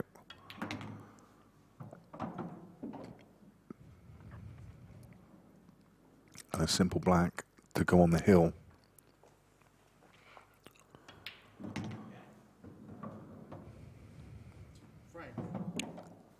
Talking about on the hill, Craig Waddingham's on the hill against Jake McCartney.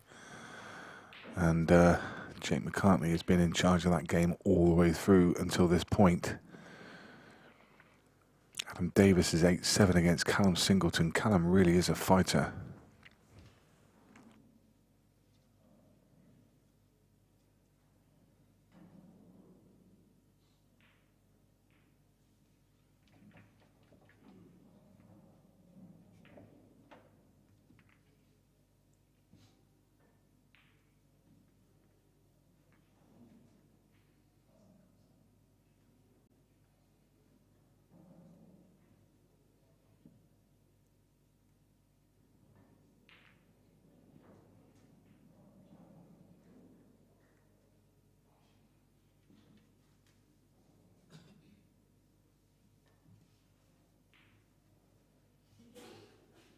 Frame 19, Declan Brennan to break, trailing 10 frames to 8.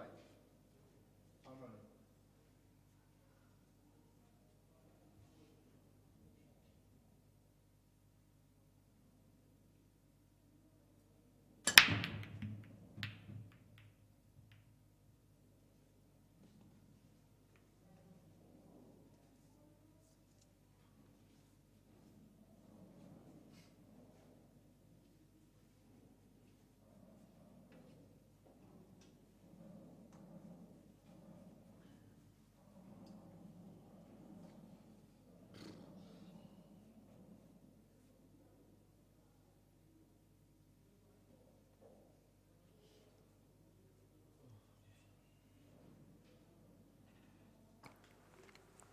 That was a monster break for Declan, but he's come up dry.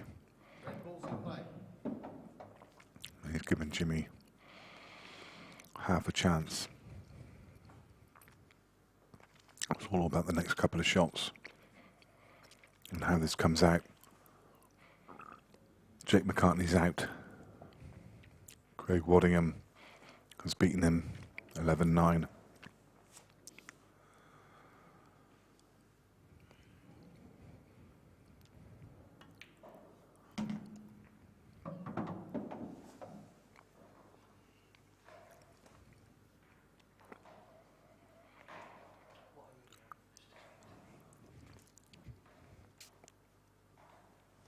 Will he get back to the table?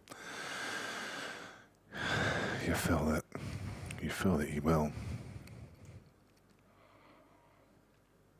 You feel that there's just one more chance for Declan. Wow. What a great little shot that was. Did he flick it enough? I think he may have just flicked it enough. But this is still treacherous.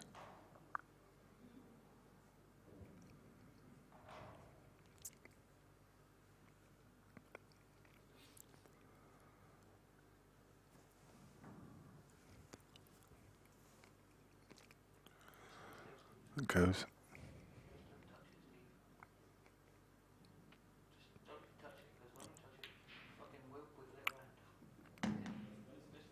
Great pot. Great pot. This definitely goes, and he's left a decent angle.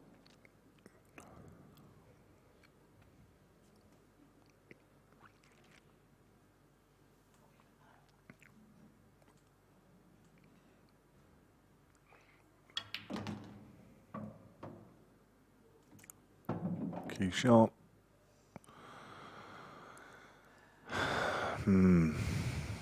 Not where he wanted to land. He's got a big pocket in the middle. All about this shot. Can win him the match. No, he's misjudged that. He misjudged that by a fair margin. He had a big pocket. Maybe couldn't quite get through to the right angle. Maybe the black was in the way. Declan with a chance to get the yellow off the rail, which he does successfully. And this really should be 10-9.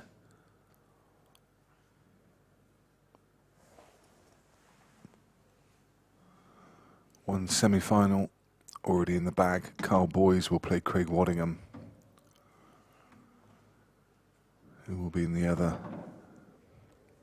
Callum Singleton has now levelled things against Adam Davis. It's 8 frames each.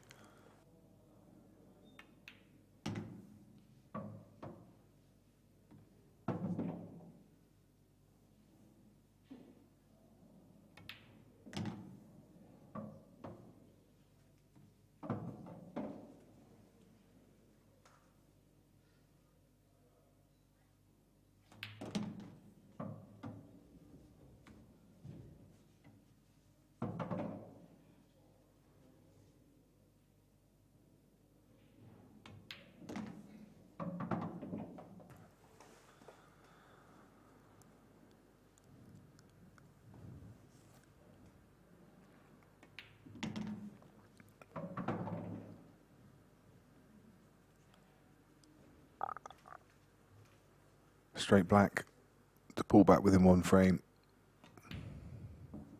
Oh my goodness.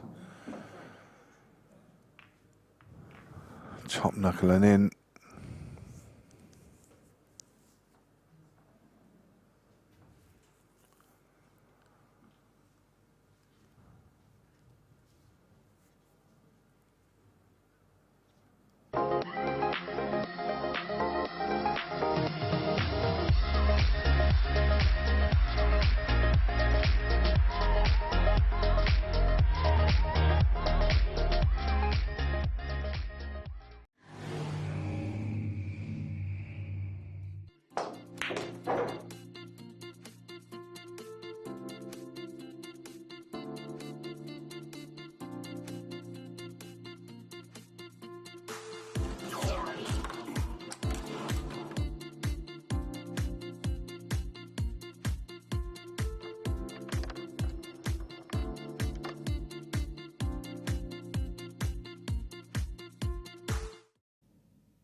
Declan steps back into the arena and Jimmy composes himself, ready for one of the biggest breaks of any of these Supreme events so far. This could be his last shot of the match, or it could be the start of Jimmy Croxton through to the semi-final. Hold your hats. The break's not been good to him so far. What's he got? Potted 2 yellows. Not absolutely straightforward. But I think he has to go yellows, doesn't he? Well, he's going to go reds. It's not really a surprise, to be honest. That 1 yellow tied up next to the red doesn't go anywhere, and there's no balls around it to get it out. So you can absolutely understand why he's gone for reds. But he's got tricky reds. The 2 just below the black. I think the top one passes the yellow into the bottom right corner, and in doing so he could play it off the yellow and clear the pocket for the other one. But again, it's one of those clearances that very tricky.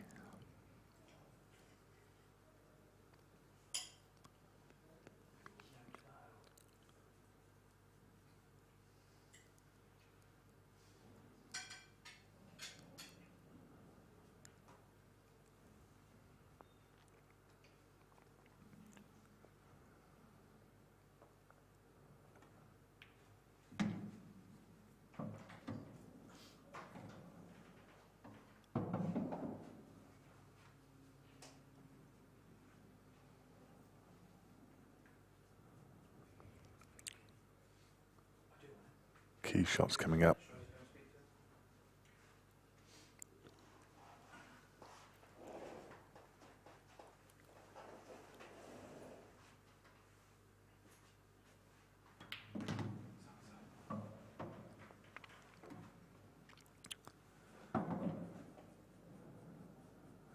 Okay. Probably a touch more angle than ideal. If he was a bit straighter, he could just come stun back into the yellow. May still just be able to do that. If he can stun across to the yellow. Yeah, didn't need to. He's going to take the red into the opposite pocket. Felt that if he could stun across to the yellow, take the red off the yellow, clear the pocket for the other one. He sees it a different way. I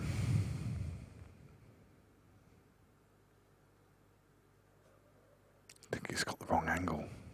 Oh, does the red pass the middle? It obviously does. Oh, you saw him bend into that shot. So you can see this red clearly doesn't pass the yellow, but he can go knuckle first, and it'll pot off the back edge of the yellow, just like that. Just flick the yellow on the way through, which helped it in. This black should be simple, but there's a bit of pressure. Oh my goodness me, what a miss. As I said, it should be simple. Wow.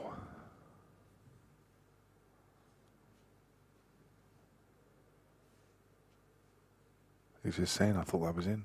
I thought it was in. I thought it was in. I mean, it looked like it was in.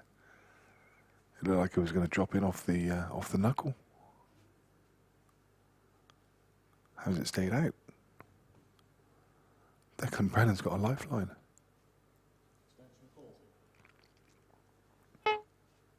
Wow. In play, Jimmy Croxton has just gone from a 1 to 25 favourite to probably about 6 to 4.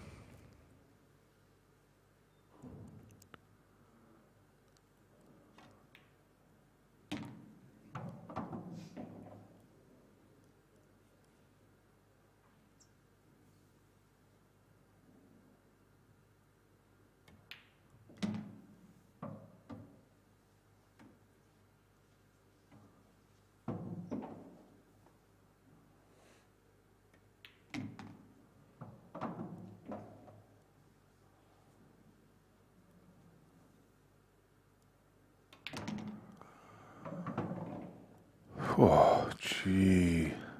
Declan Brennan would have literally been steeling himself to stand up, walk over, and shake Jimmy Croxton's hand as he got down to play that black. And as I said on commentary, that black was an absolute gimme under normal circumstances. But for the match at 10-9, to get into the semi-final of Event 2 of the Supreme Series is not normal circumstances.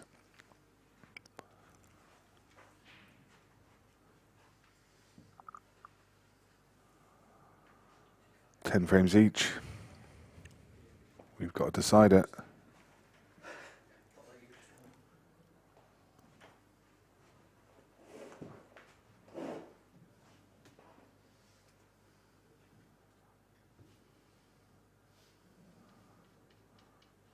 Declan with the break. Final frame. Declan Brennan to break. 10 frames all. Time running.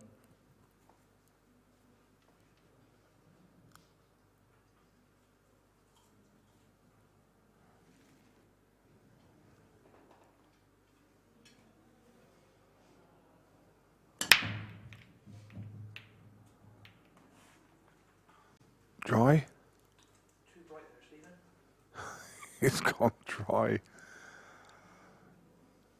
Has this game got anything left to give?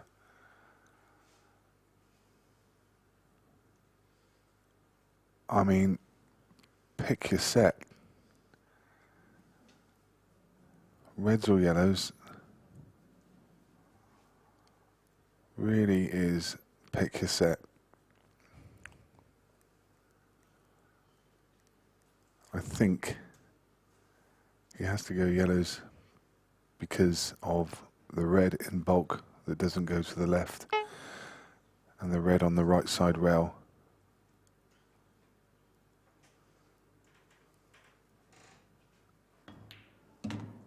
Yellow balls in play.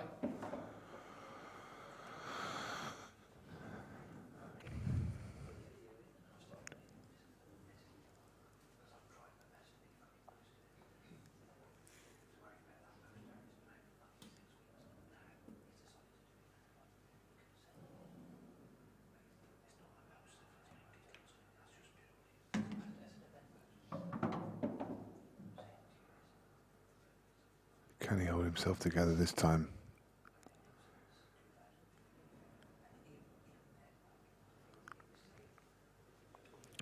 This is still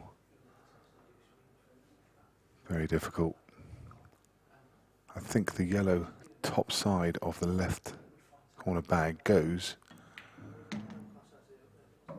This looks good. I think it goes. I think it's a big pocket. It goes in off the red, which then clears the pocket for the yellow.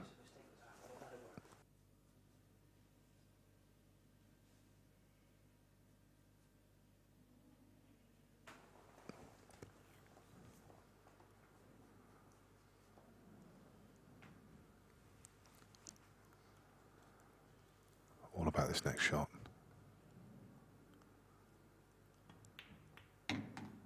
Red, where's it going? It's okay. He's judged that really well. If it had gone any further, it would have covered the path through to the yellow. Now I think he's got a clear path. I'm not going to say it. He needs to make the plant.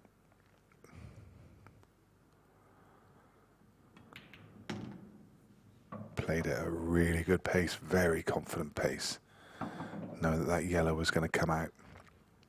Played that very, very well.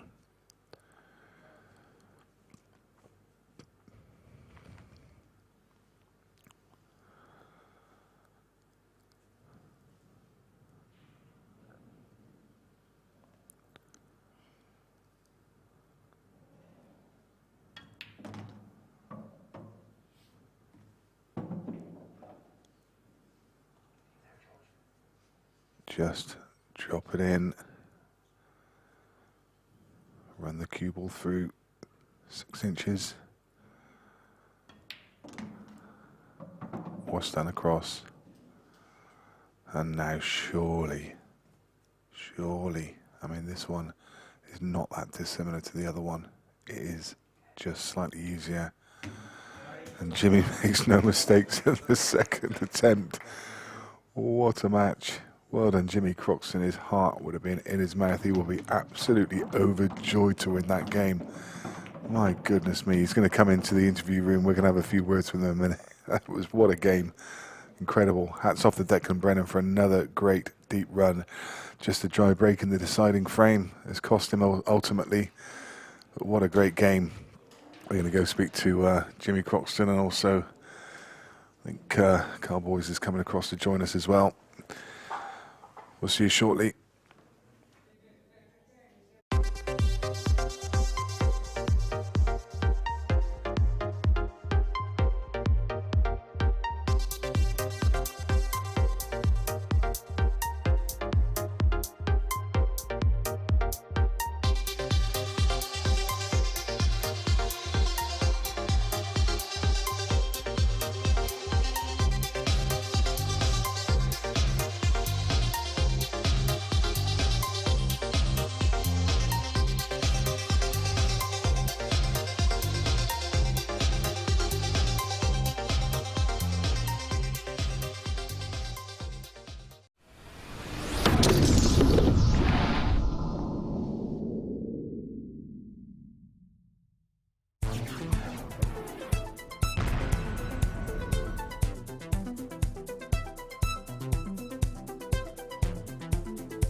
So I'm joined by two of the semi-finalists after their respective wins.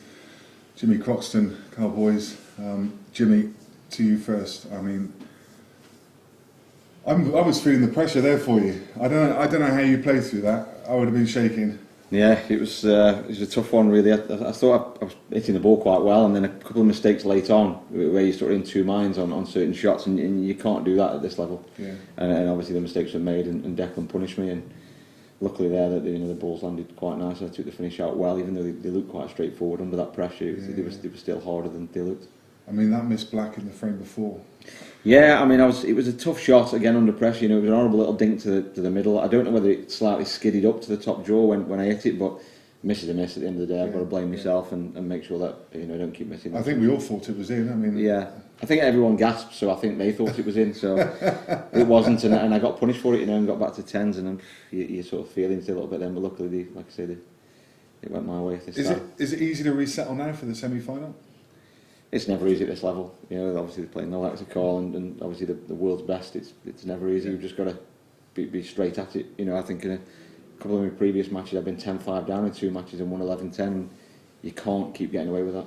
So I've got to start well. Yeah, for sure. And Carl, I mean, you had a bit of a scare in your last 16 games, 5-0 down, but I saw you afterwards and you said just got to dig in. You dug in that one? Yeah, that's pool, isn't it? We've all been there. Sometimes it just don't go your way at the beginning, so you have to just try and set some targets and stuff and try and get the pressure back over to your opponent. That's what I managed to do. And then obviously Shane Thompson, he's been having a great weekend this weekend, so to blast him off the table 11-6. I've obviously not watched the game, but tell us a bit about that one. Yeah, I played alright again, sort of kept up the good form, and he was a little bit unlucky on the break in the sort of early parts of the match, and that's what sort of got the gap. Yeah. So in your respective games, Carl, you've got Craig Waddingham. Do you know much about him as a player? Played him much before? Never played him. No. Never played him? Pretty much like most of the boys on this tour. Like a newbie. Just take it all one ball at a time. Yeah. And Jimmy, you've obviously got the winner. Well, it's just gone through actually. Callum Singleton's just won that game, so you got Callum. Yeah. Do you know much about him as a player? I played him. I played him before.